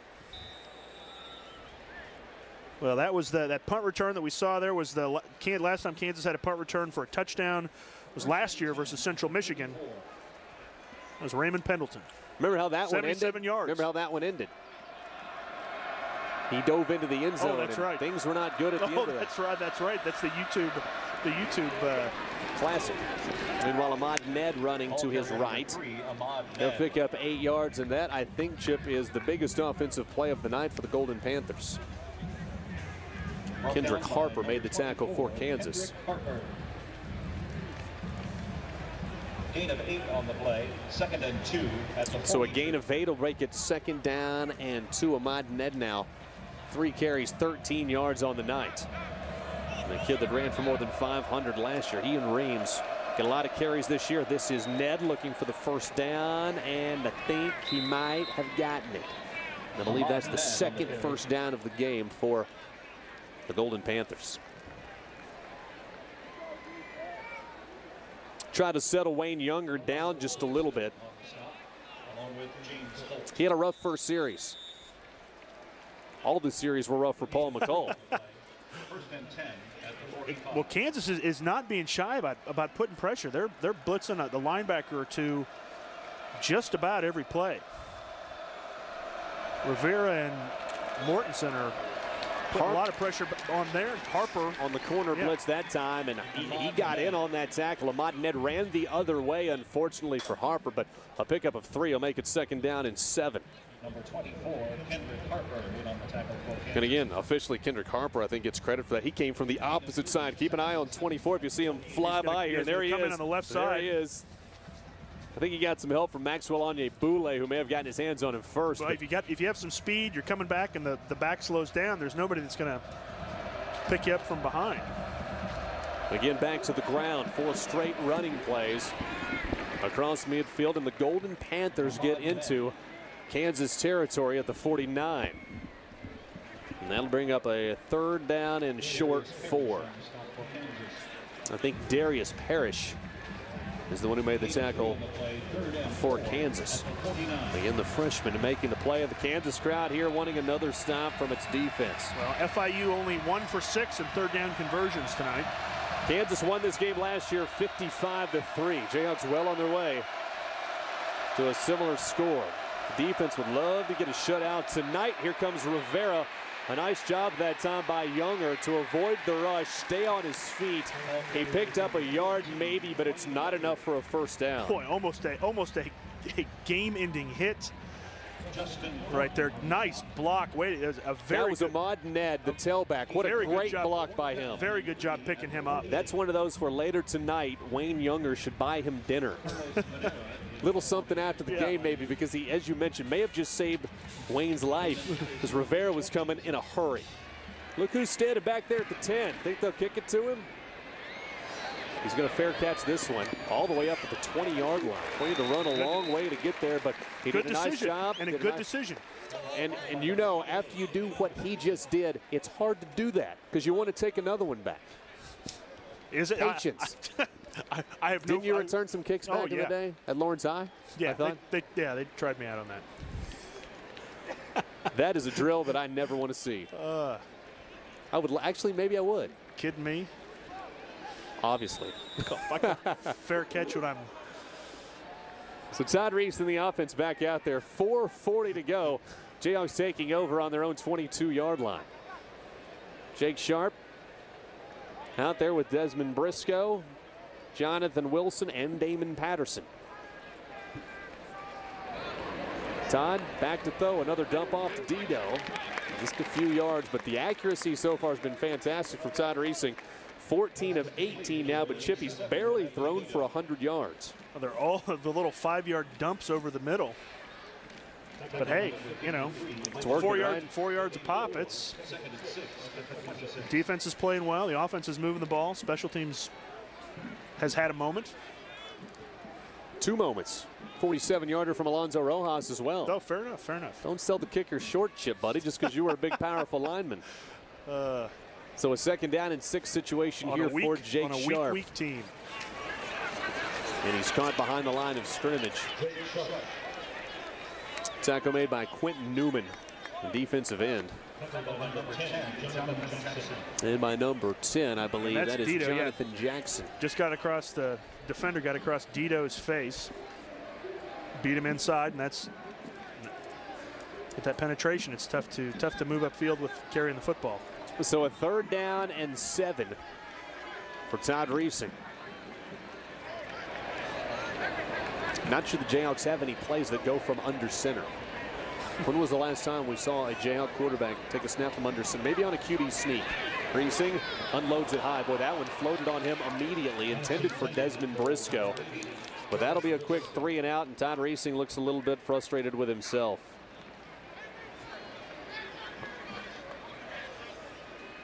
Fourth and 7 at the 25. So Alonzo Rojas in to kick it away for Kansas, standing at his own 11-yard line. And T.Y. Hilton now back deep to return for FIU at his own 35. There's a shot of Hilton This will be 3:16 left in the second quarter. Rojas' first and only other punt tonight, 31 yards, so he's got a chance going with the wind this time. And it's better. All the way back to the 26. Hilton makes the catch, but he has room and a couple blockers around the corner. Hilton across midfield, and he's gone. T.Y. Hilton takes one back, and just like that, FIU strikes on the scoreboard. And I thought there would have been a flag there. Right when he turned the corner, it looked like there was a block in the back, but no flag. An official was right there. Some booing over from the KU student section. I'm going to see it coming up right here, right there. You just saw it go by your screen. Looked like it to me, but I don't have a yellow handkerchief. Well, a 74-yard return. I think that was a 52-yard punt by Rojas, but he outkicked his coverage. And now some confusion as FIU tries to get the extra point unit on the field. I'd say substantial confusion. 18 seconds. 15 on the clock now.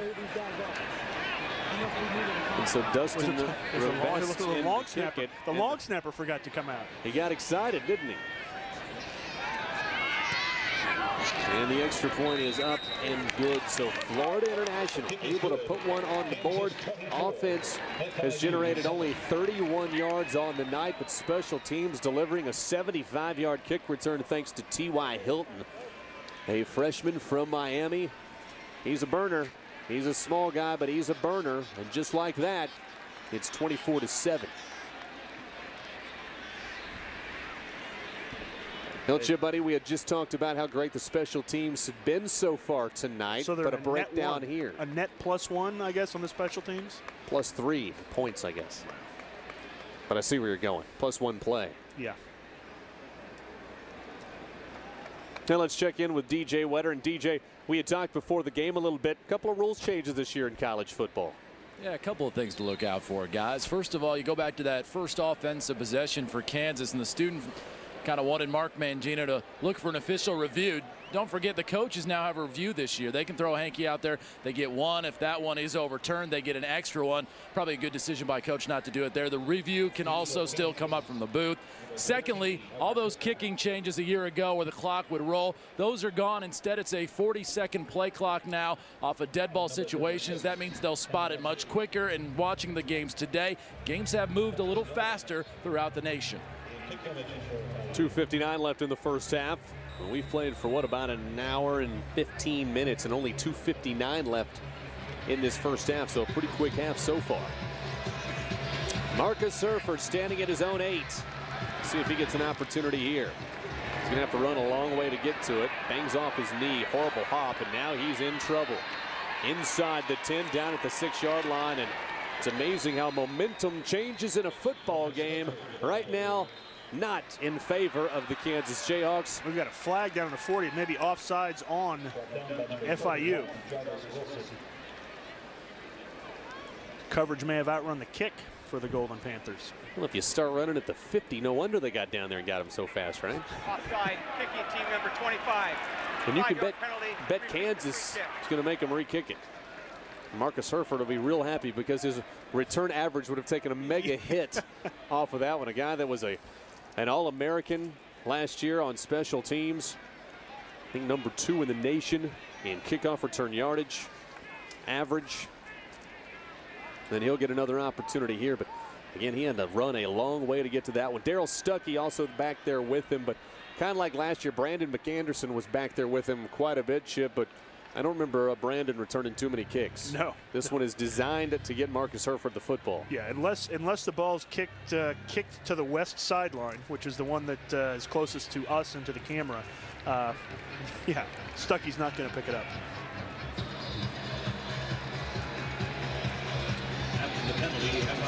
So FIU now will have to back it up 5 yards and kick from the 30-yard line. And take a second look there, and I don't think Coach Cristobal's real happy about what's going on. What do you think? I think not. His second season, just 37 years old. He's the 3rd youngest coach in Division I football. And again, this team beat North Texas to finish off the season last year, 38-19.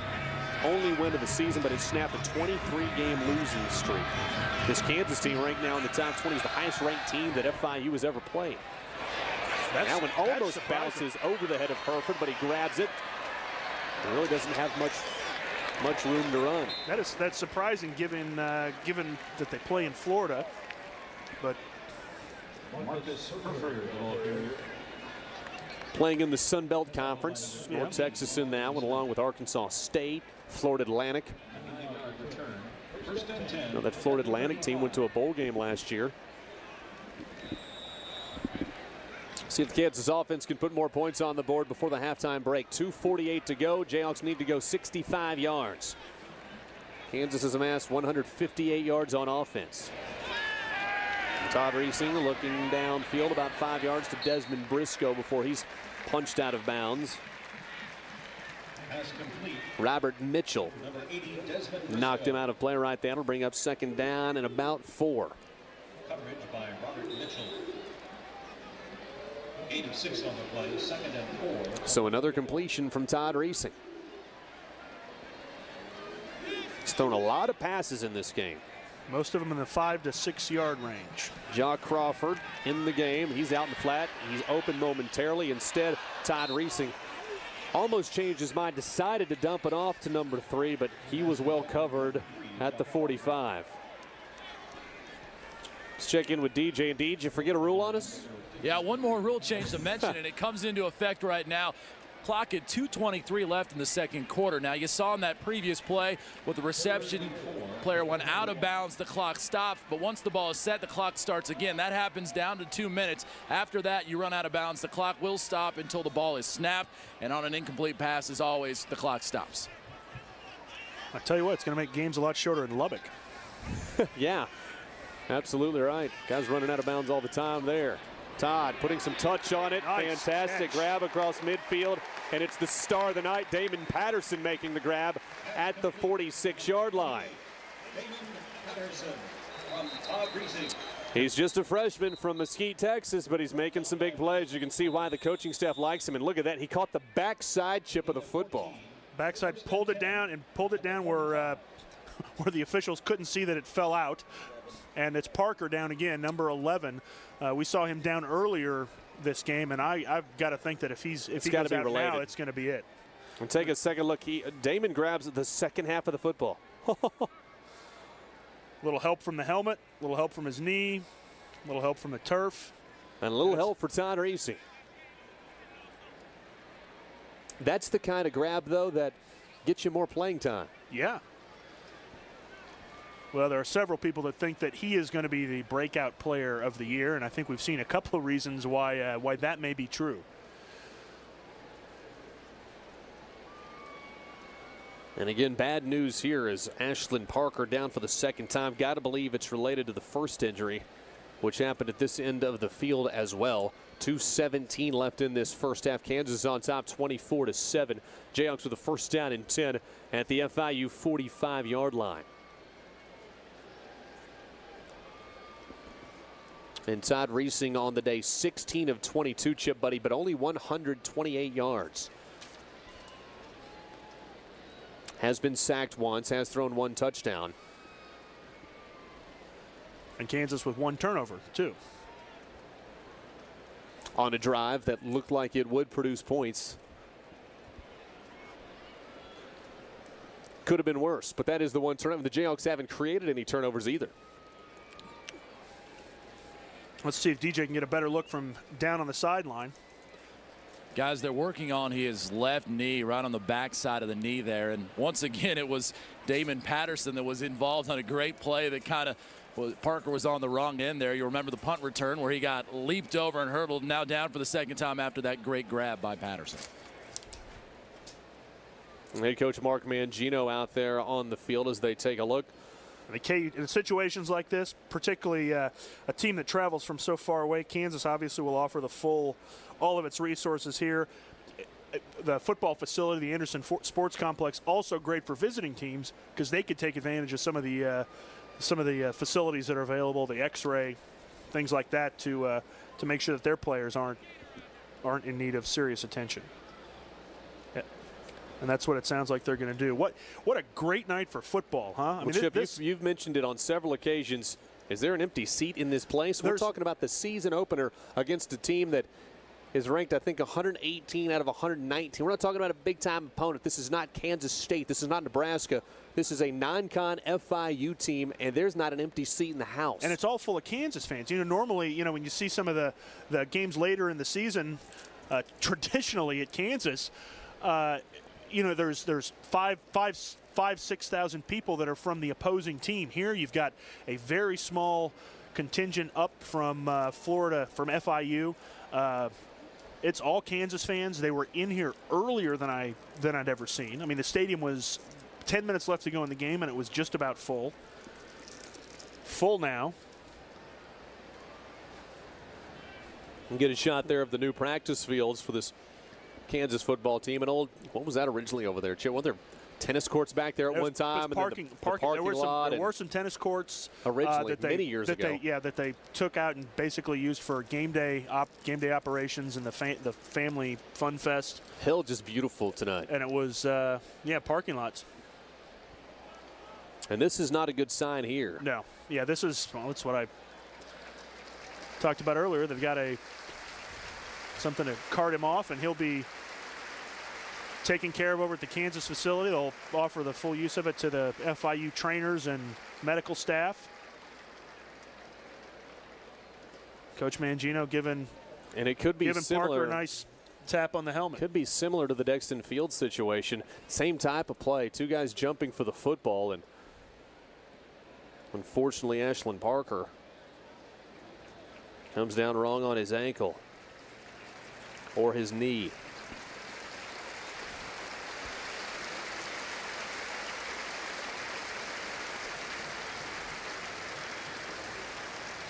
So back to action here with 2:17 left in the first half. First down and 10 for Kansas after the great catch by Damon Patterson.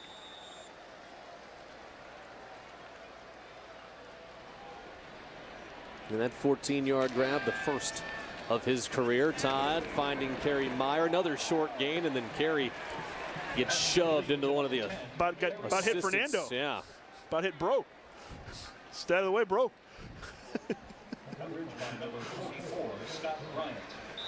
Yeah, Meyer didn't want to hit Bro.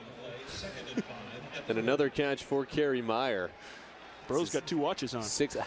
His sixth grab of the night. The triple stack on the right side, instead going left. That's another completion. Desmond Briscoe with the grab, about a 10-yarder for a first down, and Kansas just being surgical, Chip, at this point. It's like they're practicing sideline routes. Just a quick out. Todd Reesing's arm might get tired, though.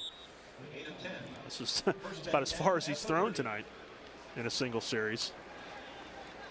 It's been a while since we've seen a handoff. Joe Crawford's in the game. He won't take a handoff here. Jayhawks back to the air. Nope. Reesing will tuck it. He will take off, and he slides forward to the 22. It's the first time we've seen him take off this season, but boy, have we seen him take off on a couple of occasions. Well, you see 6 yards there, and second and 2, throwing again. Kerry Meyer makes the grab down to the 17. Another first down. Look, Briscoe's taking a little heat from the sideline for not blocking tonight. A gain of 6 yards. A little more right there too. Clock rolling, under a minute 20 now. Todd, right sideline, throws a dart, cut by Wilson, breaks one tackle, and then he gets a pile driver inside the 10. Clock down to 1:11. Looks like Jeremiah Weatherspoon maybe over there to make the play, and it appears he is down. And he did. He made the tackle, and then he stayed on the turf. Boy, that's not something you want to see as a. That's your free safety that's already been carted off, and now your strong safety is down. As a Golden Panther, particularly this early in the season, you don't want to see guys get hurt. And now unfortunately, in situations like this, you start to get down as a team. You're down by 17 points. Minute left in the first half. Things are not going your way. You're not having a lot of success, and then guys start to drop. It's really disheartening for a football team, and really just a couple of routine plays. Yeah. And good news, he is up. We'll have to see if he returns to the game, but he's not heading to the bench. He stays on his feet and stands there with his teammates. A 2nd down and a yard, a minute 11 left here in this second quarter. Todd Reesing already has 1 passing touchdown. That one went to Desmond Briscoe. Looking for number 2. He's in deep trouble and just unloads one to the 5-yard line. Looked like Jake Sharp may be in the area, but nobody home on this one, and a lot of pressure from those front defensive line. So many guys came through. You got to think that they were trying to set up some sort of a screen. That was atypical of the way the Kansas offensive line has performed this evening. So a 3rd down and short now. John Crawford checks into the game. A hurry-up situation here for Kansas, and I think a 30-second timeout has been taken by FIU as Kansas tries to punch it again with 66 seconds left in the first half. A 3rd down and 1 situation. Football at the 9. Jayhawks need the 8. Just a 30-second timeout. We'll keep it here. Kansas football on Channel 6, brought to you in part by Dr. Galen Van Blerkum for the beautiful smile that you've always dreamed of at 843-2636. Also by Lawrence Memorial Hospital. Look no further. And by Crown Chevrolet and Toyota. Come experience the Crown difference at Crown Chevrolet and Toyota, your hometown dealer. Jayhawks on top. It's 24-7. Take a look at some of the numbers. Total offense for Kansas, 214 yards on 45 plays. Meanwhile, Todd Reesing, 20 of 27 for 156 yards. On the flip side, FIU just 31 yards on 24 plays. The one big difference, though, for the Golden Panthers, the punt return, which actually put their points on the board. Kansas, though, has one of those as well from Damon Patterson. And a 3rd and 1 situation, ready to go. John Crawford back there with Todd Reesing. And the same type of offensive play calling as we saw last year as Reesing takes a look at the sideline. Crawford gets the handoff, and he spins forward for just enough. It's a 1st and goal for Kansas. And they'll put it down close to the 7-yard line. Good push up front. Real good push up front. Chet Hartley, Cantrell, Hatch, or Darton. That's still Darton in there. And an official timeout.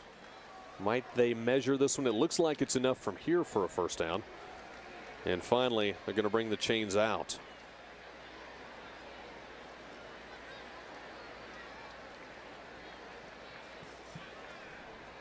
And not even close. It's a 1st down and goal for Kansas. They really dragged the chains out, Chip, 20 yards to do that. Good enough. 1st and goal for Kansas. Exactly 1 minute left in this second quarter. Jayhawks on top by 17, hoping to add more. Rex Porter needs exercise. That's why they did it. Desmond Briscoe, Kerry Meyer, Damon Patterson, the 3 wideouts. Reesing, left side. Wilson makes the catch. Down at the 6. And he's pushed out of play, but they're going to keep the clock rolling. Going to call him down inbounds. But 40 seconds left, plenty for Kansas. Jayhawks have all their timeouts, and they'll use one right now. Coach Mangino not very happy. Not very happy with Wilson right now. He's telling him you should have run out of bounds. You should have run out of bounds. But Wilson trying to fight for an extra yard or 2. It's not what you need right now. You need time on the clock, not an extra yard. Maybe a sophomore mistake. He's made 3 grabs here in this first half for 36 yards. Longest play of the game, a 24-yard strike actually to Jonathan Wilson as far as regular offensive plays go. The Jayhawks keep on racking up yards, not doing it in huge chunks, but certainly doing it in small bits and pieces. A lot of Big 12 teams in action today. Baylor and Iowa State opened earlier this week. Baylor Bears opened with, quite frankly, a thud. Didn't look too good. Iowa State looked better. Oklahoma State looked pretty good up in Washington. In the state of Washington. Got to win today. With WashU. 2nd down and goal. Wazoo, as they say. Reesing Ball caught. Desmond Briscoe, his second touchdown of the game. A 4-yarder. Todd Reesing fires one to number 80, and the Jayhawks lead it 30-7. Todd Reesing. He's big target, 6'3", 200-pound sophomore from Cedar Hill in the Dallas Metroplex.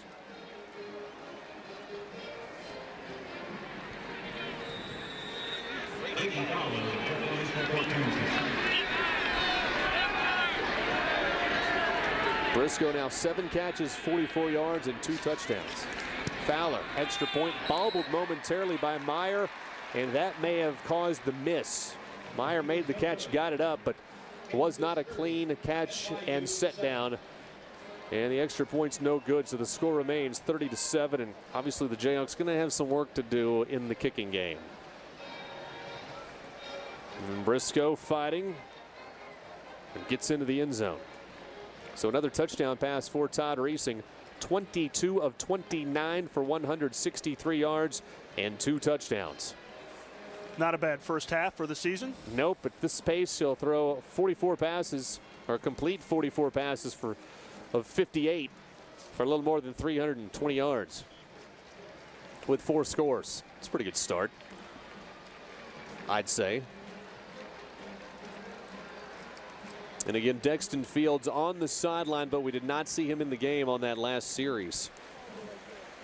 Had his shoe back on, and he did wander back to the field, so hopefully nothing serious for the Jayhawks' #1 receiver from a year ago, at least in receptions. Again, Marcus Henry had more yards, but nobody caught more balls than Dexton Fields. So 32 seconds left for FIU. Will head coach Mario Cristobal take any chances, or will he just try to get to the locker room? A lot of team speed.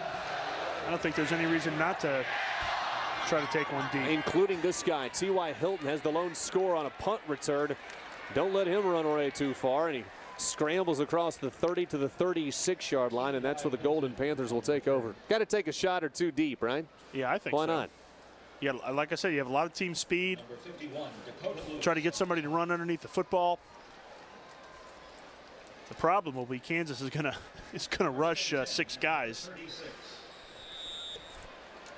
Because anytime you put the ball way up in there, you give your defenders a chance to get under it. Kansas probably play a little bit more of a cushion on defense. In the nickel package, 3 men up front, 6 guys in the box, 3 up front and 3 at the linebacker spot. Blitzing 1 linebacker. And Paul McCall's back into the game for FIU at quarterback. And he finds his tight end, Eric Kirchenberg. And not only makes the catch, picks up 9 yards, but gets out of bounds. So 21 seconds remaining, and FIU really not that far out of field goal range, at least to try one. Chris Harris chases Kirchenberg out of bounds. A 72-yard field goal? I didn't say from there. Well, how far is close? 20 yards? 25 yards maybe. Get down to the 30-yard line. You can at least attempt one, right? It's still a long way. Again, Kirchenberg gets inside the 45 to the 43. Now you're the 50-yard field goal. Are you close now? Against the wind. John and I both looked at you. Close to a field goal. 72 yards away. If they kick a field goal here, hope you guys feel good about yourselves. Well, 14 seconds left and a timeout on the field. It's 30-7. Why are there so many haters in this booth? It's 30-7. We should all be happy. Can't we just get along? The Hades always say that, don't Deej, I'm coming down to join you in the second half. There's no room upstairs with these guys. Bad news for DJ Wetter is he has to spend next Friday night with John Morris. Oh, uh-oh. Deej, how do you feel about that? I appreciate you guys feeling sorry for me. It's rough on Friday nights. I look forward to the high school football season, but, you know, you have to work with JMO. It kind of takes some of the fun out of it. Who do we got in the opener next week? Free State High. And we're the Shawnee Mission North Network this year. You'll see Shawnee Mission North twice. I believe you also see Shawnee Mission West twice, just the way the schedule works out. But we'll open with the Firebirds, and then we'll see the Lions a little later on in week 2. Of course, you can also see Eudora High. We'll get Piper High, Baser, Linwood High, Tonganoxie High on as well this year. Friday nights at 10:30, the Hy-Vee High School game of the week. Right now, though, it's all about Kansas. 14 seconds left in the first half. Jayhawks are rolling. It's 30-7. And I believe a penalty coming on FIU. That's going to be offsides on Kansas. Defense number 84, 5-yard penalty, still first down. It's going to be on Jeff Wheeler. Like I said, offsides on Kansas. You know what I did? Wind that back on the tape, folks. I fell for it. Joe Mortensen obviously pointing at FIU, and I just believed Joe. Why wouldn't I? He obviously didn't point at Jeff Wheeler and say, Jeff did it. I'm sure he was pointing at the left side of that line and said, hey, it was one of those new guys. It was Matavei or Gibson. They're both new. What do they know? Didn't work, though.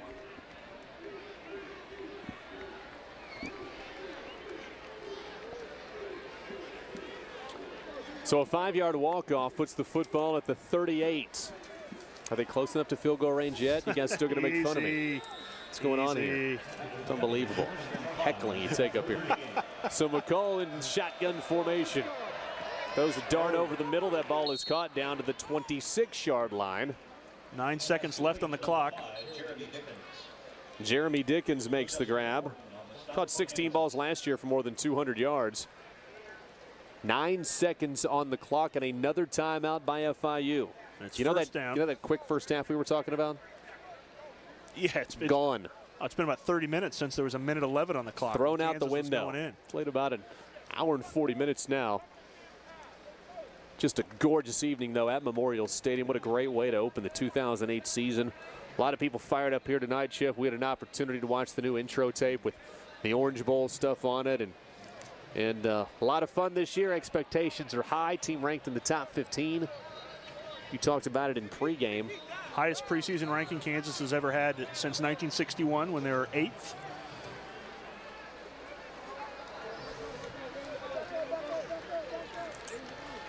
Well, we'll see if FIU will not run another play. Instead, it will just try to kick the field goal right here. If they have a bad snap, they can fall on the ball. Good point. And do a Dustin try Rivas to take another one. In to kick it. The Rivas attempt coming from 43 yards into the wind on the way. It is long enough, and it is good. And just like Kevin Romery said moments ago, close enough to get into field goal range as the Golden Panthers bang one through, and it's a 30-10 bowl game. What's going on up here? I just call them like I see them. I don't know what you guys are doing up here. They're quiet now, aren't they? I don't hear them talking now. Good news, though, for FIU, Chip. Probably the best drive of the night. Paul McCall gets back into the game, and something on offense for the Golden Panthers and Coach Cristobal. Well, they moved the ball pretty well on that series. Kansas again with only six guys in the box, 3 defensive linemen, 3 linebackers, nickel package in the secondary, so a little bit more cushion up front, and FIU able to take advantage of the cushion that Kansas was giving them. You know, this is the type of opportunity, though, right here. And I think Marcus Herford loves if he can get his hands on the football, because he can take a lot of chances here with 3 seconds left in the half. Dance around, keep going back, do whatever you want. Once you get tackled, the half is over. My guess is he will not get his hands on the football.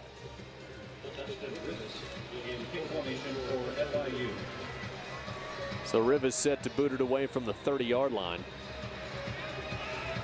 Yeah, I think Stephen Foster, number 31, the only fullback listed on the Kansas chart, who's also one of the upbacks on this team, is probably more likely to get it.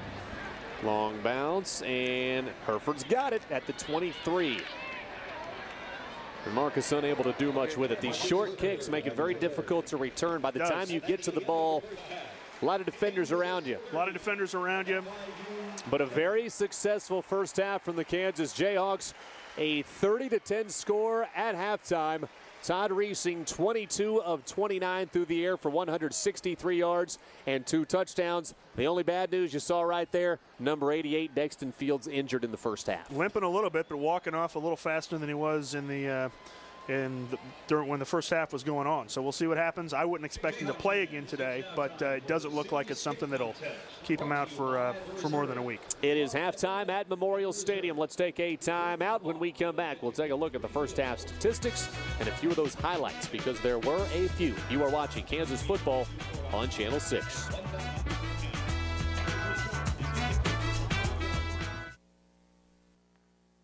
And welcome back to Memorial Stadium. Kansas Jayhawks with a great start, Chip, buddy. A 30-10 start in that first half. A lot of mistakes Kansas made. They're going to try to correct them. You know, not so sharp on offense. Struggled a little bit on offense. Let their guard down on defense a couple times. Obviously, special teams they need to work a little bit on the punt coverage. But all in all, I think a pretty solid first half for KU. Well, Kansas won the opening coin toss and said, "We want the ball." Jayhawks will kick it away here in the second half to get things started. See if FIU figured out anything on offense. Julian Reams on the return. FIU already has one huge punt return from T.Y. Hilton. And Reams here dances across the 35 to the 36. And that's where FIU will take over. Well, Kansas coming into this game as a 37-point favorite, highest point spread in the country this week. And as you recall, last year against the spread, the Jayhawks were 12-1. Take a look at some of the first half numbers. Jayhawks outgaining FIU in every category. 64 total yards for FIU, but most of those coming on that last drive that produced a field goal, believe it or not, Chip. Yep. That made it a 30-10 game. Yeah, keep telling yourself that it was a good decision, that they were close to a field goal at 72 yards. Look, I'm just...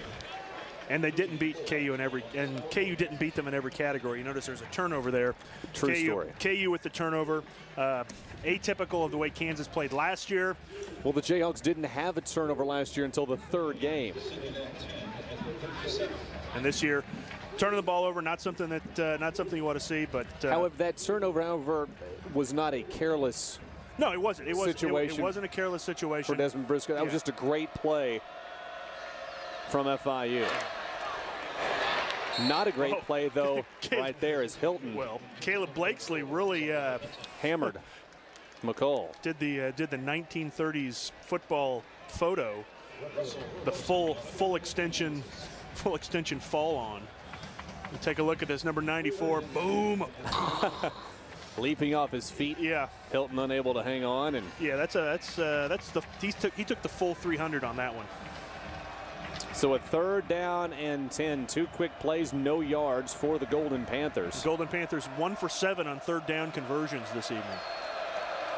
Jayhawks would like it to be 1 for 8. Here comes the blitz. Rivera coming. Does not get there. Pass to the right side. 1st down. It is caught. Ball. Fumble. Murtile coughed it up, and I think Kansas has its first takeaway of the 2008 season, and the Jayhawks do. Joe Mortensen comes out of there with it. Junior Murtile made the catch, had the 1st down, but Chip could not hang on. Well, he kept trying to get extra yards, working for extra yards. But one of the things that Kansas swarming defense, I don't know, Coach Cristobal may throw a flag on this one to see if he's down. That ball rolled out very late. It didn't pop out. It just kind of rolled out, and right now, no decision, and I think he just made the decision. Not sure what angles the replay officials will have up here that we do not have. If they've got an opposite field, they're going to get a good shot of what actually happened, but I'm not sure they do have something coming from the east.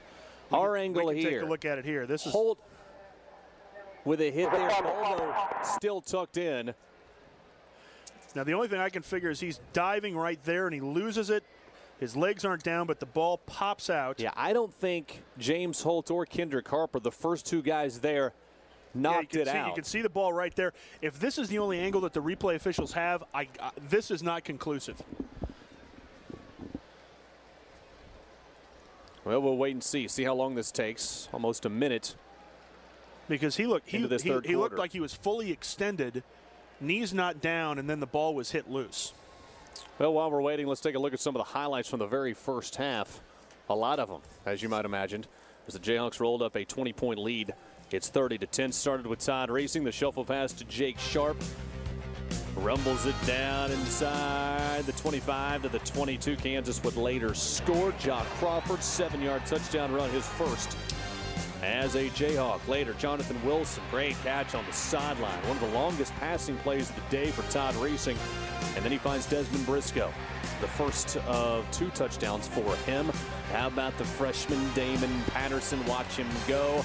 He is gone 75 yards. Jayhawks score a touchdown on special teams. Meanwhile, the review has gone through, Chip, and Kansas will keep the football. Kansas will keep the football. I think that's a good call. Obviously. Well, if the views that the review booth had were similar to ours, no way to really overturn it. Yeah. So Todd Reesing in the offense out there for the first time in the third quarter, 51 yards away from another touchdown. Patterson, the quick pass out in the flat, and he might have gotten back to the line of scrimmage. Maybe. Kind of guy, though, Patterson you want to get the ball in his hands. Oh, you sure do. Unfortunately, he knocked Wilson off his block on that particular play. You're going to see it out here. Wilson's lined up with his man, knocks him off his block, and then gets tackled pushed out of bounds rather as a result. Yep, and that was Anthony Gator, who happened to make the tackle, the same guy that Wilson was blocking. Gator, one of the better players on.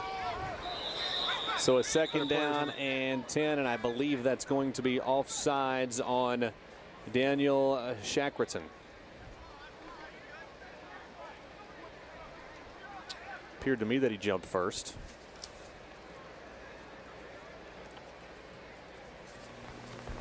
Offside, defense number 99. 5-yard penalty, still second down.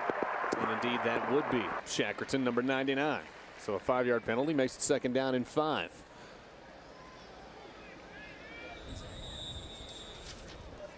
So a little help here from FIU. One of the other good news for the Golden Panthers, Robert Mitchell is back out on the field. We saw him leave, and with the loss of Parker, that would have been a big blow for the Panthers to have him leave also. But he is back on the field for this second half. First half of the first game. Dump off. Jake Sharp, another completion for Todd Reesing, but he'll lose 2 yards. So pretty good job so far from the Golden Panthers of getting some pressure on Todd Reesing to make him deliver the football, maybe a little bit earlier than he wants to. Well, that's where the speed of this FIU team comes into play. They can get guys. They're only lining up typically 3 guys up front on defense, but they're blitzing a couple of guys. And Chip, you mentioned the attendance earlier. We just got some numbers on that. We'll let you talk about that momentarily. 3rd down and 6. Todd's pass is caught. A fantastic grab by Jonathan Wilson for the first down. I mean, unbelievable. A few times tonight, Chip, it has appeared that Todd Reesing has floated the ball a little bit high. But, man, how about this snag out of the sky? Well, I tell you what, Wilson used all 6'3" of his body right there to make that catch and pull it down. And a little bit more, nobody behind him. But what a great job making that catch. You mentioned the attendance. Attendance tonight is 52,112. New single-game attendance record. Wow. Previous mark was 51,910 versus Nebraska last year. The thing to note about this, when you play Nebraska, there's red in the stands. There's a lot of red in the stands. This is all KU. And you even look out there now, you see a lot of times early in the season, it's not really a blowout, but up a game like this, you start to see a lot of people staying out in the parking lot at halftime. A lot of people came back. There's a lot of people that came back. Unbelievable that more people would attend this game than any game in Kansas history. Well, this is the first 50,000-plus attendance for a non-conference game KU has ever had. Now, bad news for the Kansas offensive line as left guard Adrian Mays is down. And, last year, Chip, that offensive line stuck together the entire season. One of the things that made it so good. Anthony Collins got a little banged up at the end of the year, but he toughed it out and played. And this would be a huge blow to Kansas. It really would be. Dexton Fields gets hurt. Adrian Mays, who is up now, that is good news, and limping off. But gosh, you hate these guys to get dinged up early. Well, Sal Capra is going to go in. Sal backs up both the left guard and the center position, so backing up both Mays and Cantrell. Sal, a Rockhurst product, 6'3", 292-pound sophomore.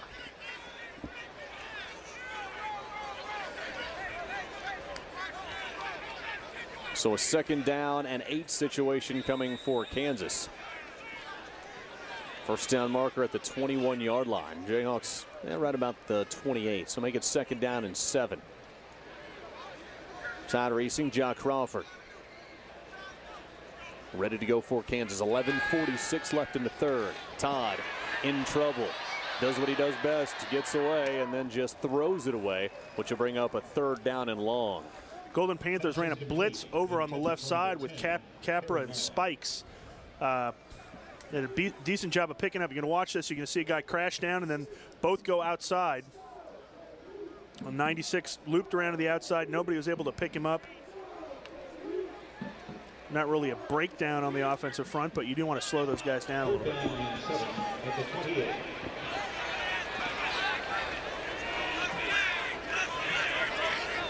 So 3rd down and 7 for that Kansas offense, trying to score on its first possession of the second half after a turnover by FIU. Todd gets away, finds Patterson. That's going to be very close to a first down. Boy, it sure looked like Todd was going to throw it to his right. Instead, he throws it back to the left, and a running Patterson gets very close to a first down. Yeah, he saw Patterson come open at the last minute. Now see Todd looking right. Instead, just a dead left and fires a strike, and that is a 7-yard pickup and a first down. That's typical Todd Reesing. He looks like he's just shot putting the ball out there. It ends up right on target at the best possible receiver. Kansas trying to add to its 20-point lead. 1st and 10 at the 21. Jaw Crawford running left and running nowhere. A whole gaggle of Golden Panthers. And Jaw Crawford a little upset with that tackle over there. Officials get over there, make sure that he gets back to the huddle okay. Well, as you know, FIU got in trouble a couple years ago at the University of Miami. Big brawl with the Hurricanes. So see, I'm not sure if a little bit of trouble is accurate with that game. Well, that whole game was a lot of bit of trouble. Well, a couple of players suspended and suspended for all of last year as a result of that brawl.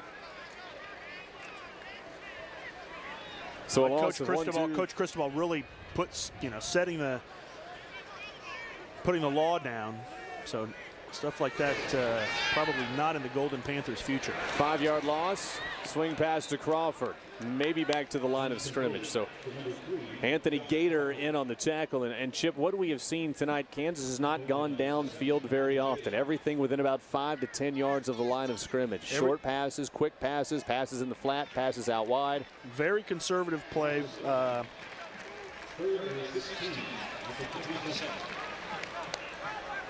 4 wide receivers now on 3rd down and long. Jayhawks need 16 yards for a first down to the 11-yard line. The drive that looked so promising early has stalled out here after the Damon Patterson first down catch of 7 yards. Todd steps up in the pocket. There's nobody there. Can he get to the first down marker? And the answer is no. He slides down at the 20. That'll be a pickup of 8 yards, but that'll probably bring on Alonzo Rojas and the field goal unit. He is close to being in range right here. Not sure I appreciate that comment. What does that mean, and Alonzo, what does it mean? I apologize, Alonzo, if you're watching. That was directed at Kevin Rumley. It was. I'm sure you'll make this. Football will be put down at the 27-yard line by Kerry Meyer. It's a 37-yard attempt. He's already banged one through from 47. This one on the way. It is straight through. 2 for 2 for Alonzo Rojas. And with 9:07 left in the 3rd quarter, Kansas adds 3 more. It's a 23-point game. Jayhawks 33, Golden Panthers 10. You're watching Kansas football on Channel 6.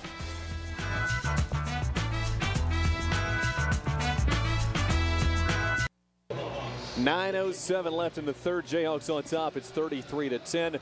Kansas football on Channel 6, brought to you in part by New Physical Therapy, helping people help themselves, and by Jim Clark Motors, which has the Ram truck for all your pulling and hauling needs. That's Jim Clark Motors in Dodge Truck Country. Alonzo Rojas, he's been fantastic. 2 for 2 for field goals. A 37-yarder and a 47-yarder, and this kick the deepest of the night all the way back to the 2-yard line. See if Kansas can pin the Golden Panthers back deep this time. And the quick answer is not exactly deep, but at least deeper than it has been, as T.Y. Hilton scrambles across the 25 to the 28, and that's where FIU will take over 1st down and 10. This Hilton guy is pretty good, Chip, buddy. Yeah, I think so. I think so. He's just a small guy, 5'10", 175, a freshman, but you can see why he is out there. He is exciting. 165 without the hair. Now that's Julian Reams. If he borrowed Julian Reams' hair, he'd probably weigh 10 pounds more. Speaking of Julian Reams. He's in the backfield with Paul McCall. McCall's numbers in the first half, 7 for 14, 53 yards. Back to throw here. Joe Mortensen just pounds him back of the 18, and then in usual Joe fashion does not help Paul McCall up. Pushes off to get up himself. Put him down there. He helped him halfway. Joe, and boy, Joe hit him before he unloaded the football. And that's an opportunity there where you do that a couple times a game, Chip. Sooner or later, that ball's going to fall into the hands of a streaking defensive back. There was only one spot on the field where that ball could have landed not around a blue jersey. And fortunately for the Golden Panthers, happened to be that one. Happened to be that one. 33-10, Jayhawks on top. Reams gets the carry, does not go very far. He gets ripped down from behind by Caleb Blakesley. Had 13 tackles, 1 sack last year, but he's been very active tonight. Blakesley on the night. Now that's his 5th tackle. Almost half of the tackles he had all of last season, but he's kind of the main guy, one of the main guys that's stepping up in there and trying to take the place of the former All-American. So a 3rd down and 9 now for FIU. The FIU offense only 78 yards on the night. They're almost halfway through the 3rd quarter. McCall fires, ball caught by Kansas. An interception. Returned all the way inside the 20-yard line. Philip Strozier, the Rockhurst High kid, with his first ever INT. Number 26. Looked like he was going to go straight into the end zone there. A lot of room on the right side of the field. Bad decision to make that throw. Ball overthrown. Strozier right there where he needed to be. Lots of blue in front of him. Just unable to get away from number 2. That's Junior Murtile, who fumbled a bit earlier. So 2 costly turnovers here in the 3rd quarter by FIU. 1st down and 10, Todd Reesing at the 19-yard line. Kansas now +1 on the turnover margin for tonight. Fake it to Crawford. Todd rolling up. He's going to run it himself. Not much there. Tiptoes out of play at the 17-yard line. And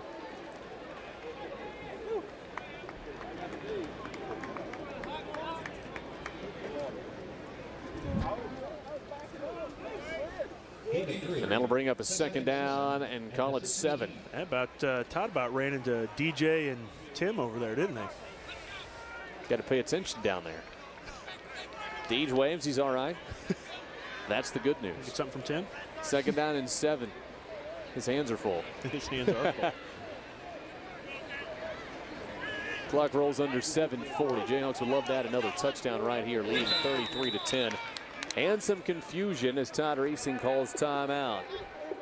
Let's take 1-2. You're watching Kansas football on Channel 6. So far, Jayhawks in control. Biggest crowd ever watching a game at Memorial Stadium.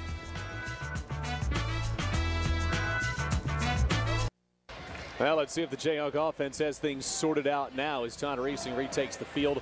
2nd down and 8. After the 3-yard, 2nd down and 7 after the 3-yard Todd Reesing scramble. They'll pitch it to Jock Crawford. Not much running room there. Boy, a little pitch to him, and Chip, there was nowhere to go right from the start. Daniel Shackleton makes the play. And that's limping off again. He had a little problem earlier, and now he's coming off the field. I think he may be a little surprised with the speed that he's looking at, even with a team like FIU, and we've talked about their team speed. The biggest transition from any level, high school to college, junior college to BCS level, college to pro, it's always speed of the athletes involved. So a 3rd down and 8.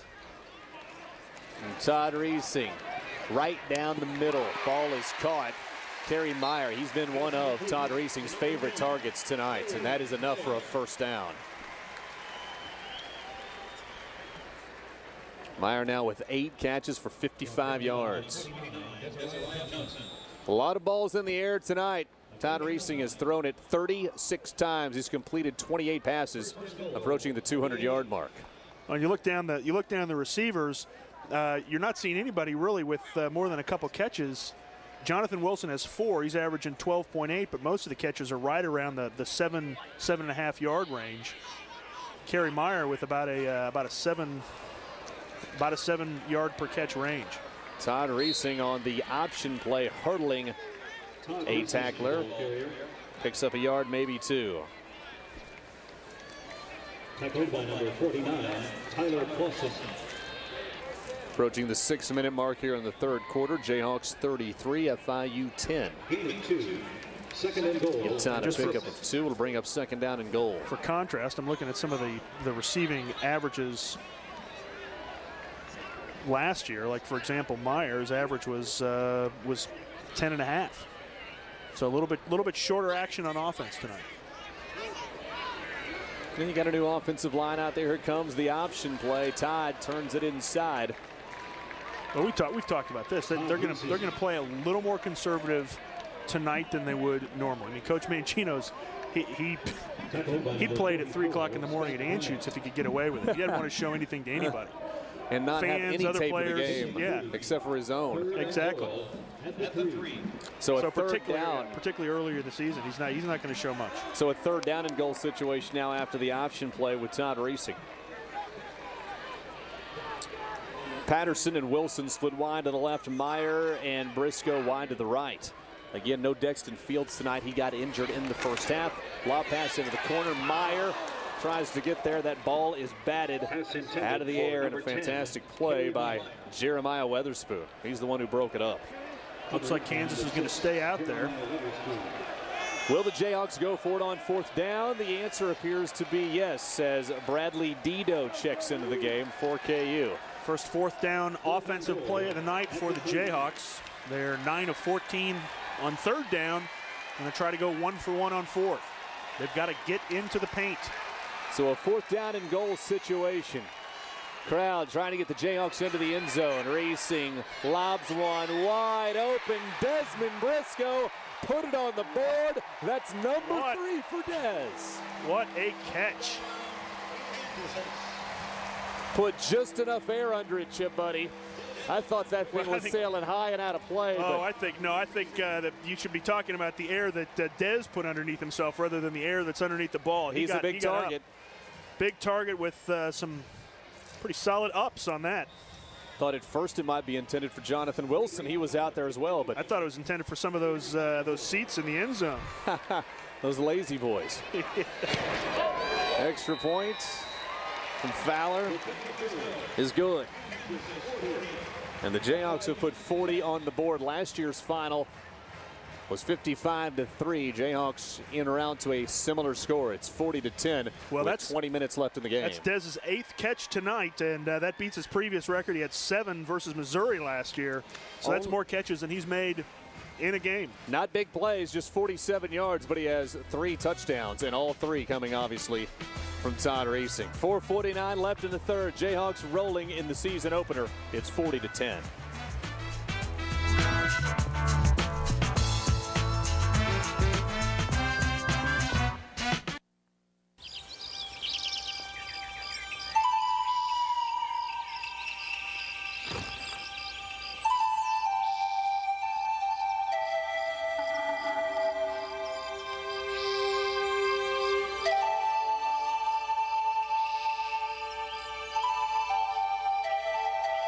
Sometimes the most important thing you can share is yourself. A message from the Church of Jesus Christ of Latter-day Saints. More scoring for the Kansas Jayhawks. 4:49 left in this one. The Rock Chalk Dancers obviously enjoying it tonight. I think everybody in Memorial Stadium is enjoying tonight. All 52,000. And Reams going to take it at the 11.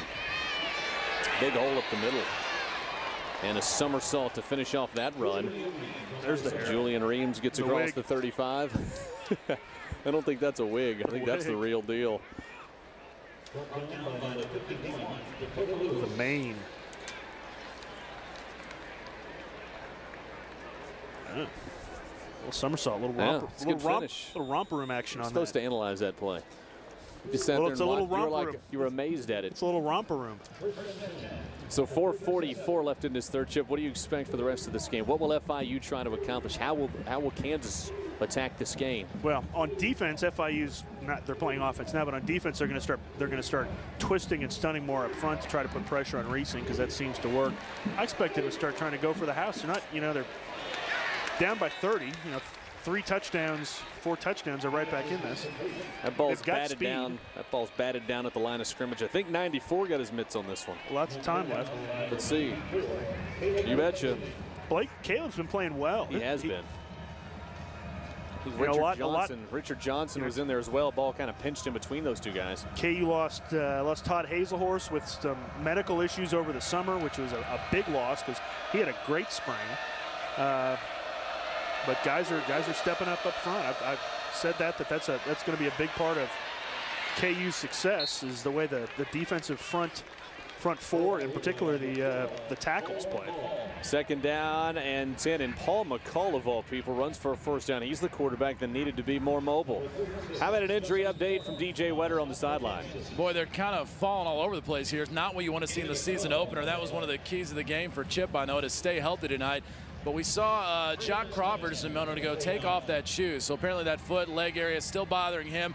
Be interesting to see if we see him back out here tonight. It was obvious on that last offensive drive. He was still bothered by whatever that injury was. Adrian May, though, back in the guard box during that last series. Still hobbling, but good enough to be back out there. Yeah, good news, DJ. Ahmad Ned tackled this time by Darryl Stuckey.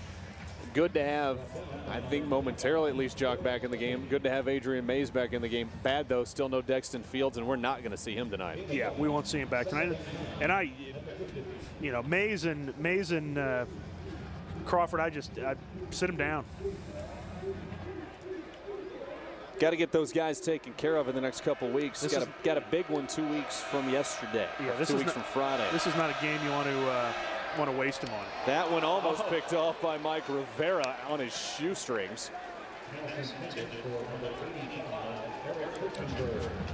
And Paul McCall now just 7 of 18 for 53 yards. Another 3rd down and long. Total yards tonight for Florida International. Well, can't tell you. The screen froze up on us. I guess I should make sure that button works first before I start a sentence, huh? 17 for KU. 3rd down. According to my notes. Total yards now 92 for FIU. According to your notes. 17 first down. McCall going to run again. He's across the line of scrimmage. He's got some time, and he's got a 1st down. Back-to-back scrambling 1st downs for the non-mobile quarterback, Paul McCall. It's a good thing this guy can't run. Should have been calling these plays a long time ago. Yeah. And it looks like he's limping a little bit, too. He's tired. He hasn't run this much since... May have turned his ankle on that last run. Not used to it. We specifically worked on that in the offseason. And he admitted, he said, you know, I'm still not the most mobile guy in the world, but I am better, and that's something the coaches told me I had to work on in the offseason. A lot of that's awareness, situational awareness. You see a big part of you see a field open up, and Reesing's great at this. You see the field open up, you're willing to tuck it and run it. Well, McCall steps a couple of paces forward, and Richard Johnson makes the tackle. So I don't think that'll officially go down as a sack, but might as well be. It's going to be a pickup of just about a half a yard. And Richard Johnson Jr. there, the freshman from Jeff City, Missouri. Somehow, some way, the Tigers let him get away. Maybe he was educated when he was growing up. Oh, the shots begin. He learned how to tie his shoes. That's why he came here. Ahmad Ned with the catch and the rumble, streaking down the sideline to the 30-yard line. That'll bring up 3rd down and short. So a nice drive here by FIU. A couple of scrambles by McCall for a couple of 1st downs. And the clock rolling now, approaching the 2-minute mark. Here in quarter number 3. Kansas scored 55 in week number 4 last year against this team. A team that finished the season 1-11, had lost 11 straight games until that final one against North Texas. Finally put a W on the board. Here they go, 3rd down and short. McCall hands it off and did not get it to Ahmad Ned. I don't think he got back to the line of scrimmage. I think he lost a yard. I don't think he did either. John Larson, I believe, the first to get there. He's the one that got into the backfield. Keep an eye on number 87. Bang, right there. He crashes down hard from the end position. Good job of the kid. So stayed square and wrapped up, and you got to credit Richard Johnson and Caleb Blakesley for standing up their guys and allowing Larson to get in there. So from 3rd and 1 to 4th and 2. A little tougher situation here. No call from the shotgun. Ned is back there with him. Ned throws a block on Rivera, and a quick pass on that left side is caught. It's a first down. Chris Harris was in coverage, but the ball is caught by Greg Ellingson. And there's a flag on the play, and I don't know if that's going to be, I think that's going to be a. Number 94. Half distance to the goal. Automatic first down. Really? On Caleb Blakesley.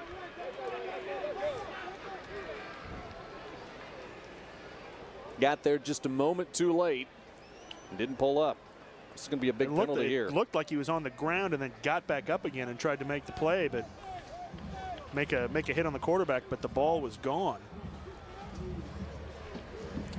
He may just not have been aware of what was going on around him when he got up and was going for the quarterback.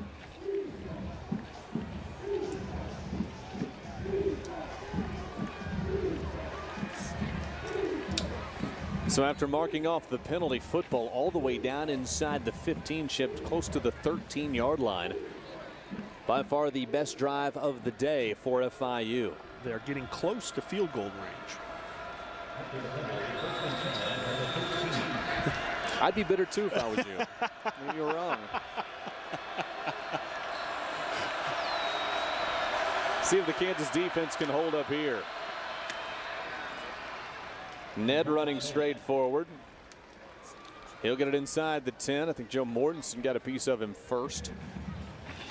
Ahmad Ned now in this game. 9 carries. About 27 yards. Bring up 2nd down and 6 from the 9-yard line. Golden Panthers can still get a first down. So again from the shotgun. Ned goes out wide. Meanwhile, McCall goes to the end zone, and that ball broken up at the last minute by Chris Harris. It looked like Junior Murtile made the catch, but Harris knocks it loose from behind. That's what, a lot of people say, why do you fight guys in the end zone? They've already made the catch. This is why. You keep fighting until that ball drops. He did a very good job of playing defense after that ball was in the end zone.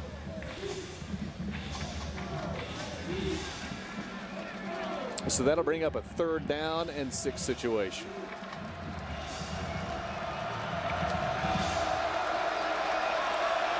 And the crowd on its feet. Defense does not want to give up a score. The only score tonight has come from the special teams unit. T.Y. Hilton returned to punt. And the Kansas secondary again with great coverage. Kirchenberg the intended target. Too high. Too high and too hard. I think Philip Strozier again there, the nickel package, the backup free safety, and on the play. I'm betting FIU goes for it here. Well, we'll see. So a 4th down and 6 situation from the 9. Ahmad Ned in the game. So is McCall rolling out right side, firing to the end zone, ball overthrown and incomplete. And the Kansas defense holds again.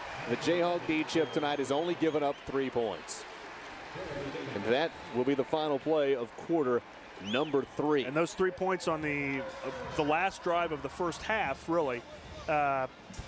Kansas with a lot of cushion, playing with a lot of cushion, not wanting to give up the touchdown. And they gave up the field goal. Thank you very much. The field goal. It's such a simple play. 15 minutes left in this one. Jayhawks on top of the Golden Panthers. It's 40-10. You're watching Kansas football on Channel 6. America's public schools equip future generations with many skills. They teach students math, history, and science. Most importantly, they teach them to read. Hi, I'm Senator Marcy Francisco. Through the Kansas Reads program, community leaders partnered with Scholastic Books support our public schools and provide reading by providing students with books. Parents, teachers, and community leaders can work together to give our children the most important tool they need to succeed, the ability to read. Take time to read to a child and build a better Kansas. And back at Memorial Stadium, Kevin Romery, Chip Buddy, and DJ Wetter with you. Jayhawks on top by a score of 40-10 as we begin the final 15 of the 2008 season opener. Kansas football on Channel 6, brought to you in part by Keefe's Audio and Video. Enhance your life at Keefe's Audio and Video, your home theater experts. Also by Hy-Vee, the quality and selection you want at the prices you need. And by Blue Cross and Blue Shield of Kansas, for reliable health coverage known and trusted since 1941. Choose the best value, Blue Cross and Blue Shield of Kansas. Jayhawks have the football after the defense holds deep, though, in their own territory, 91 yards away. And Chip, while the offense has been efficient, it hasn't necessarily been explosive. A lot of very short plays, a lot of very short passes. Todd Reesing has been on target. He's completed a lot of passes, but his yardage numbers are not ridiculous. No, they're not. They're not setting anything on fire. 197 yards. His long is only 24 yards, so Kansas definitely not going vertically on the field. And 29 completions. Yeah, 29 completions. So they're playing very conservative. And again, that's to be expected. It's the first game of the year against a team you expect to beat. You don't need to pull out all the stops. I would not expect to see really exciting football until Kansas goes to Tampa. Good news, Jock Crawford, after limping off on more than one occasion, is back in the game. This one intended for Desmond Briscoe, just a little bit in front of him and incomplete. That just might have been one of the biggest plays of the night. Yeah, he had about as much separation there from receivers. On pace, might have been tackled there, but if you make avoid maybe a good thing he didn't make that catch. Avoid one tackle. He's got some speed. Those are the type of plays in Marcus Henry to make a catch and be gone and turn a 15-yard pass into a 75-yard touchdown. See Oklahoma State and Iowa State for proof from last year. Meanwhile, 2nd down and 10. Jayhawks still throwing as we start the 4th. Except for this play. Except for this play where Jock Crawford gets stood up and leveled. And I believe that was Scott Bryant, the buzzsaw. Led the team in tackles last year, 91. 6 for loss, had 1 sack. Junior from Lakeland, Florida. Bang. And he levels Crawford. Welcome to Division I football, Jock Crawford. And Chip, I think you made that point a little bit earlier. A little bit more speed, a little bit more size. The hits come a little harder here. And this is also, this is also game speed. He's been with the program since the summer. The summer program is fantastic, and I really don't think Chris Dawson gets the strength coach for Kansas gets wide open. Jonathan Wilson, a first down and a penalty flag back at the 6, but Chip, that might be holding. I believe it probably will be holding. He got behind the defense. Todd Reesing found him, and the officials waving everybody back. Number 3 on the offense. A chop block. Half the distance to the goal. And that's Jock Crawford. Not 2 blocking penalties on Jock Crawford tonight. Had a hold. He had a hold, and now he's got a chop block here. So, that's one of the differences. Something you have to work with. And as I would take a look at this nice and so, one of the things you've got to learn when you come to this level is game speed. He's only been with Kansas since the summer, and why this is illegal is Spikes was engaged with a man up top, and another player, whether it's another offensive lineman or a running back, cannot take him low. So it's what he's got called for is being part of the high-low block. They called him on the low part of that. That you can cause pretty severe injury if you've got a lineman stood up with one guy and then another guy comes in low. So that's a good call. If you're going to block a guy that's already engaged, it has to come high. Yes, yeah. But that's, it's a mistake of, somebody who hasn't been around. Well, he probably didn't block much at Cisco. I think he carried the ball a lot. He ran a lot. Ranked at more than 1,900 yards in junior college. It's kid from Memphis, Tennessee, went to Texas to play his JC ball, and now finds himself in the Big 12. And he's been around. He's been around only since this summer, so he hasn't gone through a spring. Hasn't seen game speed. And as I was saying, he participated in the summer drills, and I don't think Chris Dawson gets nearly enough credit for what he's done for the Kansas program. Well, that summer program.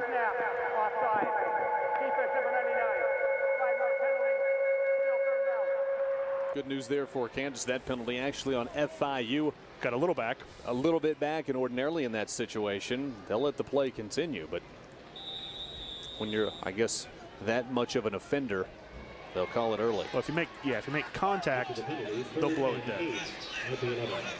So a 3rd down and 8 situation now instead of 3rd and 13. 4 wide receivers available for Todd Racing. See which one he chooses. So the Jayhawks can pick up a 1st down. Shuffle past Jock Crawford. Can he get to the 1st down marker? The answer is no. Very close to breaking a tackle and getting there, but he's dropped at the 17, and that'll bring on Alonzo Rojas in the punting unit. Brought down by number 13, Toronto Smith. Toronto Smith makes the tackle. Gain of 6 on the play. 4th and 2. Pickup of 6, but it's not enough. Jayhawks needed 8. 2nd time KU has run that play tonight. The other one to Jake Sharp went for big yards, actually. Yeah. Sharp with an 18-yard pickup.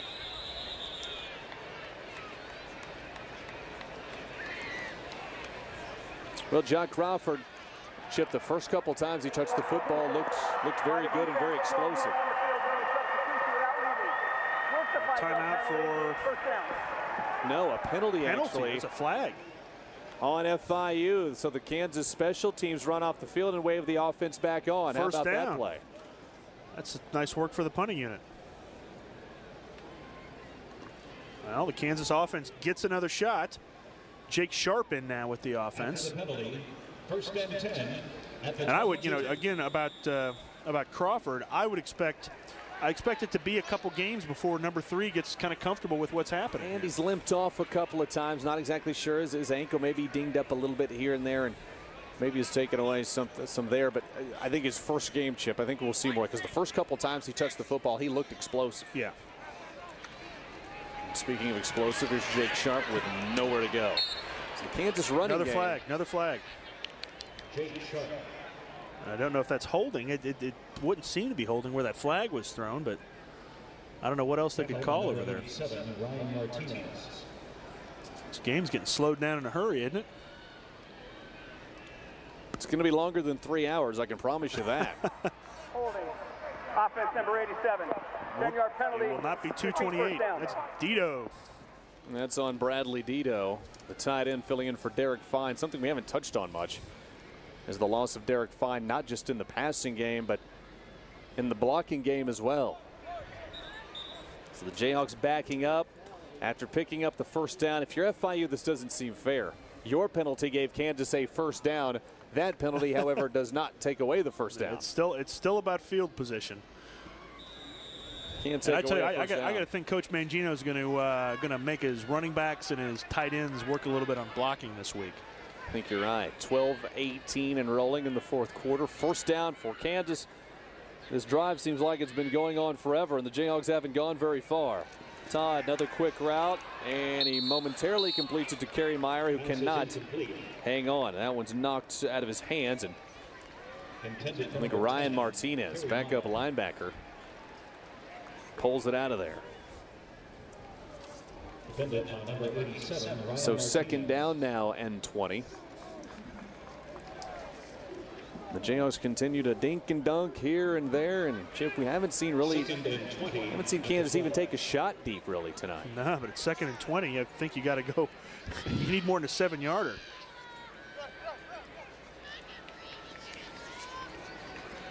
Todd back, looking downfield, fires another short dart that is caught.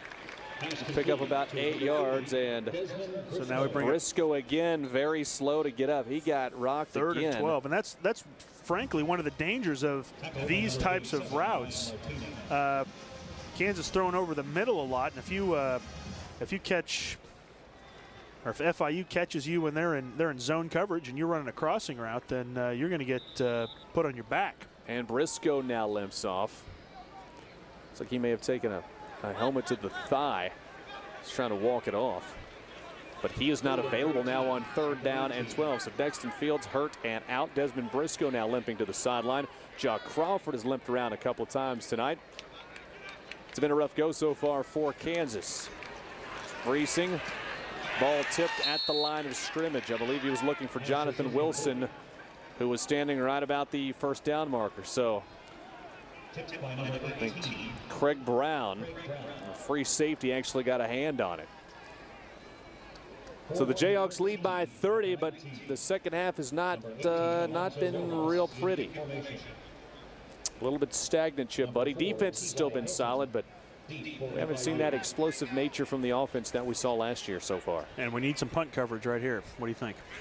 Well, we've seen this guy before, and he's back there again, number 4. That's Hilton, standing in his own 42, and look at him. He retreats all the way back to the 23.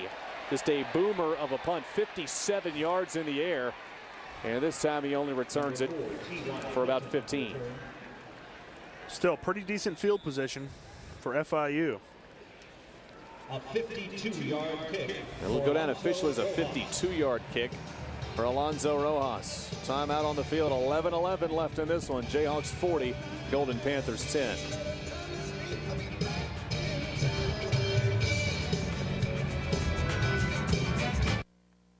What's your favorite book? Anything by Charles Dickens. I love Oliver Twist. I love that story. I promise you'll read it to her for me. And tell her how much I love it. Of course we will. I'm not giving her up. I'm giving her more. Adoption. It's about love. And back at Memorial Stadium, the final 11-11 to tick away. FIU with the football. Marquise Roll makes the catch. And Roll picks up about 7. Kendrick Harper makes the tackle for Kansas. Jayhawks on top by 30. Let's check in with DJ Wetter. DJ, earlier we talked about the length of games, how we thought things would be shorter. Turns out that's not the case in Lawrence, Kansas tonight. Not sure DJ's within range. I don't guess he can hear us. He's relaxing in the chairs. We'll talk to him. Big tackle on the blitz. Kansas defense holds on second down. And that's Rivera came in, blitzed in from the backside, looks like.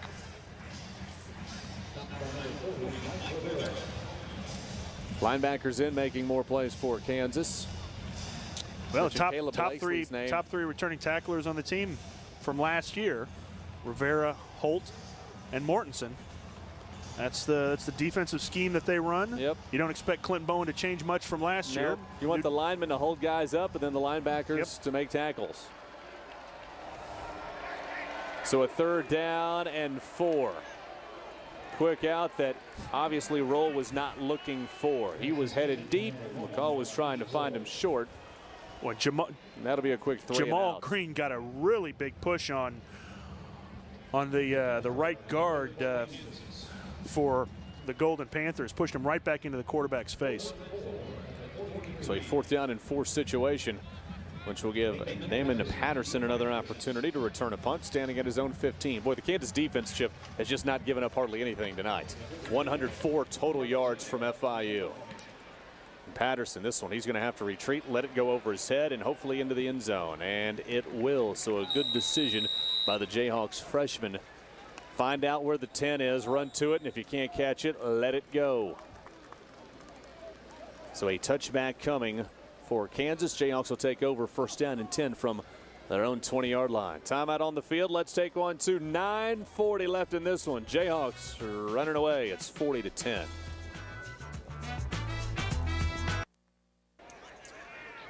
And back to work with 9:40 left here in this game. Kansas takes over at its own 20-yard line, and Jayhawk offense has been a bit stagnant the last couple of possessions. Chip, we'll see if Todd Racing can turn things around here. Kansas trying to beat the spread right now. Trying to get another 7 points on the board. Todd Racing completes a pass. Close to a 1st down. Jonathan Wilson's been good tonight. Seeing his first big-time game action. A guy that's 6'3". Boy, he and Desmond Briscoe, just a couple of giant receivers. Well, as we mentioned earlier, his teammates really think he's going to be the big surprise this year in the Kansas Jayhawks. And so far, I think they're correct. And speaking of Desmond Briscoe, he is not in the game right now. Instead, Marcus Herford has come in as a wide receiver. And this is Jake Sharp, and that is just enough for a 1st down to the 31. Tackled by number 54. Jayhawks on the night. Net passing yards 100, and well, that was a while ago. Seems our screen here has frozen up. Gain of 3. Net passing yards 218 for KU. First downs 18, rushing yards 74, gives them a total of 292. Gain of 2. That's why Chip Buddy's in control, but only 74 rushing yards. Are you surprised by that? I am a little bit. I expected, you know, if you're going to go conservative, I would expect him to run the ball a little bit more, but they just passed it. And Todd runs out of time and gets squished back at the 24-yard line. The old bounce pass to carry him higher. It's not suggested. Not downfield, not downfield at least. It's not. And the backup defensive end, Jonathan Jackson. Second and 10 at the 31. Who's only 235 pounds, falling on Todd Reesing. It brings up second down and 10. South Capra still in at the guard spot. Saw Adrian Mays leave earlier, another injury that Kansas really doesn't want to see turn into a long-term absence. You mentioned Matt Darton out there on the right side, and this pass picked off. Interception could be trouble. Jake Sharp wrapping up Jeremiah Weatherspoon, and that one from Todd Reesing was right to him.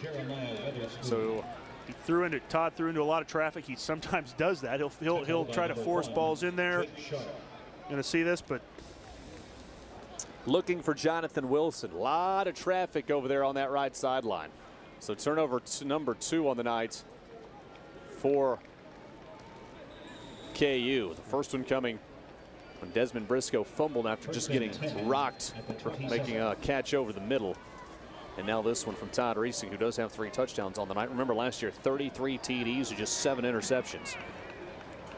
So a short field here for FIU. McCall can't get away. Chris Harris on the corner blitz makes the sack back at the 31-yard line. And about 4 of those interceptions last year just came on fluke plays. I remember, you know, one over the middle. I can't remember who the receiver was, but a big hit, and the ball just popped up.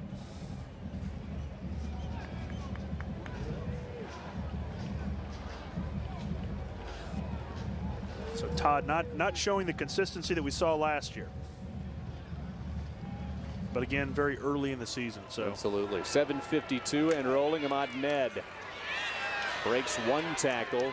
He's going to be very close to a first down before being wrapped up. Justin Thornton finally makes the tackle.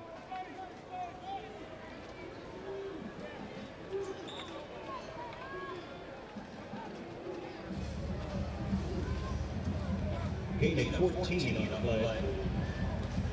Gain of 14 that time from Ned. One of the longer plays that we've seen from FIU in this game. First and 10 at the 17. So first and 10 down at the 17-yard line. 7:22 and rolling. Golden Panthers trying to put more points on the board, or at least put an offensive touchdown on the board. Chip, the one score that this team did have, if you're joining us late, was a punt return by Hilton. That's been it. Outside the field goal right before the end of the first half. Well, you look, yeah, I mean, right now FIU 7 first downs, 136 total yards, 63 rushing.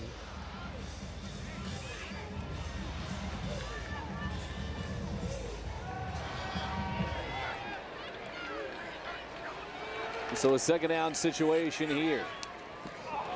Pass is incomplete, right through the hands of Roll. And that'll bring up a third down situation as Marquise Roll could not handle it. Caught a couple of balls last year for 41 yards.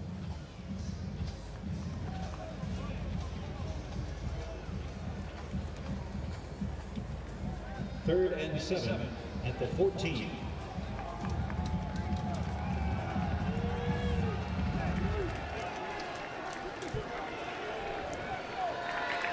Third and 7 so now. Third down and 7, absolutely.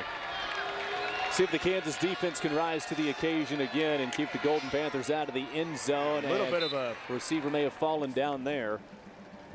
Greg Ellingson got tripped up by Chris Harris. Greg Ellingson. Chris Harris on the coverage for Kansas. Meanwhile, let's check in downstairs. I think DJ Wetter might have one of the best seats you can find. Deej. Guys, I'm not complaining now. You guys get to sit down the whole game. I'm over there standing on the sideline working, getting injury reports, all that stuff. Look at you now. Finally found a seat that I can live with, though. Up here in the new KU recliners, the south end zone. It's good to win an Orange Bowl. You got to have a whole section. KU planned on having 50 seats here, guys. Moved it up to 83, though, because of demand. And Chip, we need to get you to sit here. You need a beverage like your friends there have. And a good view of this play right here, right in front of DJ Wetter. And an interception in the end zone. And as DJ just mentioned, the best seats in the house. That's why I'm right here. I saw that perfectly. Aaron joins me here, and we're going to ask Aaron. He's been here the whole game. So tell me, what are these seats like? What do you enjoy here? Oh, I love the seats. Great view of the game. I've got Missouri game down here, Alabama over here, Roll Tide from Alabama. Can't complain. Hawks look good. Seats are comfortable. Got great service down here. Can't complain. What you can't see is there are flat screen televisions right in front of Aaron here. He gets to watch as many football games as he wants. Wow. While he's watching his Jayhawks, apparently an Alabama fan, and we're keeping an eye on Mizzou, Illinois, really the game of the week. Is that right? Oh, yeah, definitely. I mean, I hope the Tigers lose, but, you know, if we get to play them and they're undefeated at the time, and we get to win, I'll be all for it. But if they lose, I'm not going to be disappointed. Aaron is comfortable, and for Coach Mangino, Aaron has the scouting report on Missouri. He's been keeping an eye on it right here in front of him. Hey, Deej, who's leading that Bama-Clemson game, by the way? Bama-Clemson. What's the score right now, Aaron? I believe Bama's up 20-3, I believe. Wow. It's halftime right now. How about that? It's only halftime. Everybody else at home knows the final score, but we're giving Kevin Romery score updates now. Absolutely. Appreciate that. No problem. 24-16 Mizzou over Illinois right now, too. All right. Not that it matters. Hey, keep working hard down there. I'm going to stay here for a while. I think you might. I think you should. Take a look at that interception. What a great right in front of DJ. This is a great, fighting for the football. Mortensen with a lot of pressure back, with some pressure back there on the quarterback. That's Philip Strozier, and that's his second of the night. That's he got up in the air a little bit there, wouldn't you say? Agreed. Kansas offense. How about an 80-yard drive to cap this thing off? He's got skills like you, Romery. He just did his best Kevin Romery impersonation. I appreciate Philip Strozier for showing off in front of the crowd like that for me. Alangus Quigley checking into the game for Kansas, tailback. Looks like he lost his mouthpiece. And you know what? The Jayhawks a little short. Well, not quite as deep at running back. Carmen Boyd Anderson transferring, and a couple other guys you lose here and there. And you know what? It's quality over quantity, right? Here's my take on that. You run a single back offense 90% of the time. We've got one fullback listed, Stephen Foster. If you're the number 6 guy in the lineup, you're not the number 2 fullback. Those guys wouldn't have traveled, and they saw the writing on the wall.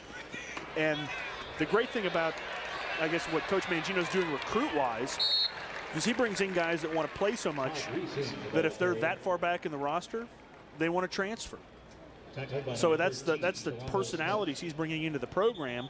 And, I can't blame a guy if he wants to play and he sees the writing on the wall. He's not going to get a chance. He's buried in the depth chart. That's fine. We wouldn't have they wouldn't have traveled. Well, another injury on the field, and it's an FIU player. Anybody see what number? Can't see right now. Kansas football on Channel 6, brought to you in part by Paisanos. For your special occasion or any occasion, it's always a good time at Paisanos. Also by Dr. Kevin Linehan. Come see Dr. Linehan, your hometown optometrist, and see the caring difference that you've been missing. Also by KC Toyota, moving forward. And good news for FIU anyway, is I think that was Ryan Martinez. Is that number 87, J-Mo? That got off the field, the backup linebacker. So he's able to get off the field under his own power. And how about Todd Reesing picking up the first down on that scramble? So 5:30 left in this game. Kansas by 30. It's 40-10. Jayhawks trying to add more. Todd just going to take off, and a lot of guys waiting for him as he spins down for a 1-yard gain. And DJ's still sitting in the chair. He is actually, and I don't think he's listening to us, is he? Got his earpiece in. He's getting up now. DJ, you can stay down there. That's fine. At the 31. He's trying to go to a better check seat. out the top seats up there. So under 5 minutes now, 2nd down and 9. He's trying to talk Marcioni into giving him a seat. He's like, you know, I kind of like the 3rd one from the end on the 2nd row, Jim. If you could hook me up and make that. Jim, I think we could do it. Call it an end zone report versus a sideline report. Make that the DJ Wetter legacy chair. About a 4-yard pickup for Angus Quigley. I just like one of those after the season to put down in my basement. Well, I think that's part of the deal. I think if you buy that seat, you get to take it home at the end of the year. There's an additional cost attached to it. Oh, is there? But after sitting in it for 7 home football games, why wouldn't you take it home? You know, just the deal is this. I wouldn't want to sit in a chair after I sat in it for final home game, though. You got to bring 21 hours of. Got to bring a truck. Final home game. 3rd down and a long 4. Clock rolling down to 4 minutes. A very lethargic second half here, really, from both teams. Todd stepping up in the pocket. Ball is caught very close to the 1st down See what marker. Sort of progress they give him. That's going to be. Raymond Brown makes the catch. Question is, did he get the 1st down? Stop the clock on that. They stop the clock. They're going to take a measurement. Yeah, I don't know if he got it, Chip. I think he's just a half yard short. If they mark it inside the 40, he's not going to get it. Haven't marked it anywhere yet. They're going to bring the chains all the way across the field, and I can't. Oh, they're marking it at this sideline. And I can't see the football from where we're sitting. It's hidden behind the pylon, which is a good sign, I'd think. It looks like it's just the nose maybe across there, so you never know because the ground strip they've got to mark the 1st down is not necessarily completely accurate. And that is a 1st down. 85 on the play. 1st and 10 at the 40.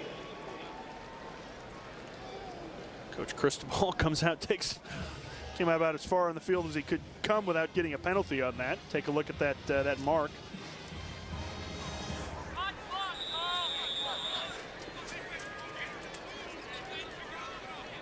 So a 1st down and 10 at the 40-yard line. The Jayhawks continue to move the chains with 3:40 left in this game. Todd Reesing, ball tips, ball incomplete.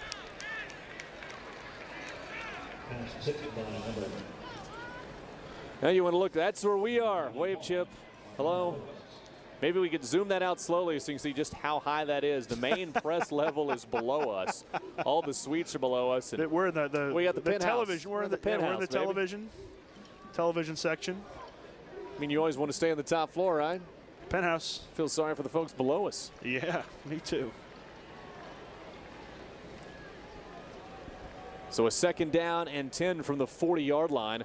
And a big shocker in the Big 12 tonight as Texas A&M loses to Arkansas State in College Station. Shuffle pass to Angus Quigley. He's going to take a whole pile with him for about 6 yards, and that is going to be close to another 1st down. But they're showing some scores here. Kansas State wins easily over North Texas. But how about that? Texas A&M, the new regime, not off to a good start. Maybe you can ask Drew Dudley about that after the game. He's a College Station native. He knows how the folks down, and that's how Texas will be feeling tonight. Yeah, not Coach Sherman taking over that program, right? Yeah. Not good. Not many whoops. He's not going to enjoy tomorrow at all. South Florida, meanwhile, rolls Tennessee Martin. Jayhawks will see that team here in a couple of days. And a couple of weeks, excuse me, down in South Florida. Not even going to measure that. They're going to bring the chains out, but the Rex Porter said, let's just go back to the sideline. I know this is good. So a 1st down right at free midfield. Haircuts for the officials. Absolutely.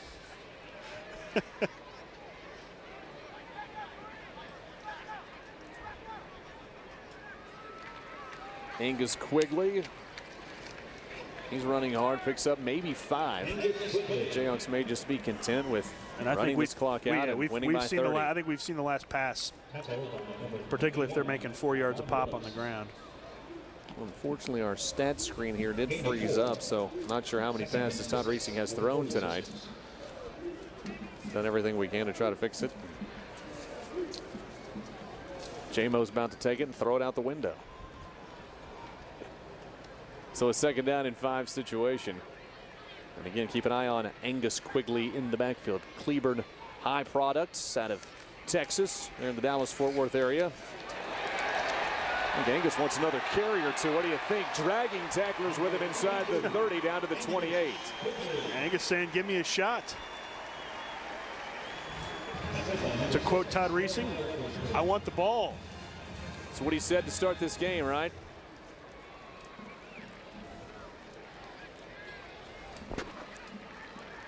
Five guys, that's makes the offensive lineman feel good when you need 5 guys to bring a running back down.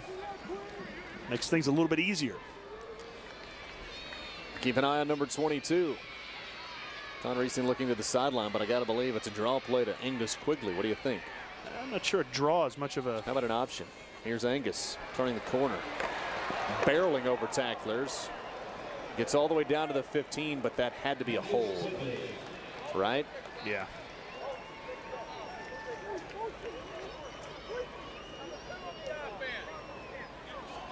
Holding. Offense number 2. Yeah, holding on Raymond Brown, number 2. Take a second look at it here and see if we can see where the penalty occurred. Tell you what, Angus Quigley may be running harder tonight than anybody we've seen. Watch him lower the shoulder at this and deliver a blow. And that's, you see that the outside arm, his right arm locked up with the defender, not necessarily trying to hold, but you see that when you see the limbs tangled up as an official, you're going to make that call.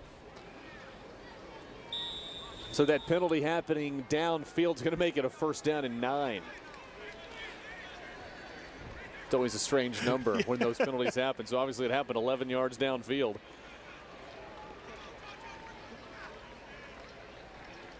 So officially a 1-yard run from Angus Quigley. Another chance. Oh, nope. Kerry Meyer. Kerry Meyer going to scramble down to the 21. Going to be a couple yards shy of a first down. But again, Kansas keeping everything very close to the line of scrimmage.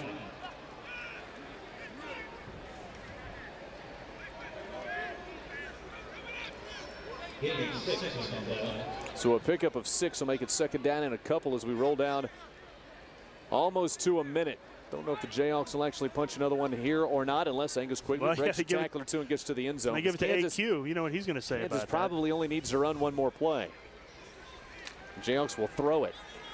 They'll dump it off to that guy from Cleveland. Breaks 1 tackle, but not 2, and that may do it. Just about will do it. We'll see when the 40-second clock starts. It's already started. They got first. So Kansas will have to run one more play. And they're going to call that a first down. So Kansas has got the ball on the 17. First down. 41 seconds left. This is going to be the last play.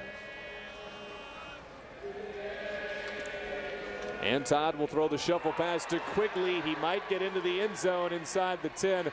That big hole closes up in a hurry. He'll be down at the 7-yard line, and I don't think Kansas will snap it again. Unless Coach Mark Mangino wants to work on a couple things. But in doing that, he also maybe risk getting somebody banged up on the last play. But KU's going to hurry up the offense here and try to punch it in, I think, Chip. Well, we'll see. He may just take a knee. Coach, I don't know if Coach Mangino's worried about. Coach Mangino's worried about the line, evidently. Angus Quigley gets down to the 1. He didn't quite get in. Will Kansas hurry up and run another play with 10 seconds? I don't think they're going to do it. I would doubt it. Mark Mangino heads across the field, and that should do it. You know what I think? I think Reesing hurried up the huddle there. I don't think Mangino was ready to run another play. Game is over, and Kansas for the 2nd straight season knocking off Florida International, this time by a final of 40-10. Last year it was 55-3. Last year, though, Chip, it was also week 4. This week 1. Both teams, what did we find out about them tonight? Well, we know that KU is going to play pretty conservative in games that they think they can win because they don't want to show anything. Kansas, I think, played a pretty solid game. They need to work on some blocking, particularly in the with the backs and with the tight ends. But overall, they worked on some of the things they need to work on. Did some fundamental work. It'll be interesting to see what happens next week.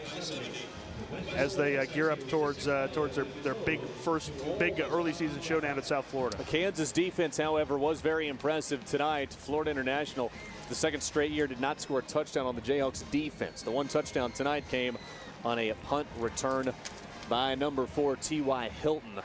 Outside of that, the D, very good.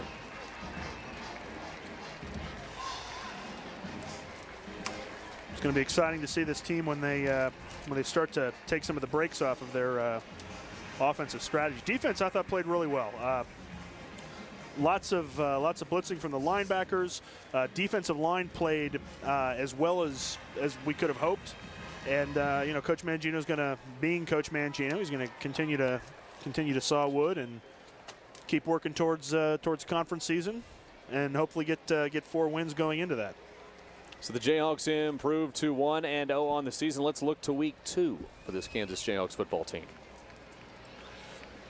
Well, I think it's probably going to be about the same as this week was. They're going to try to work on some. We're not going to see anything spectacular next week.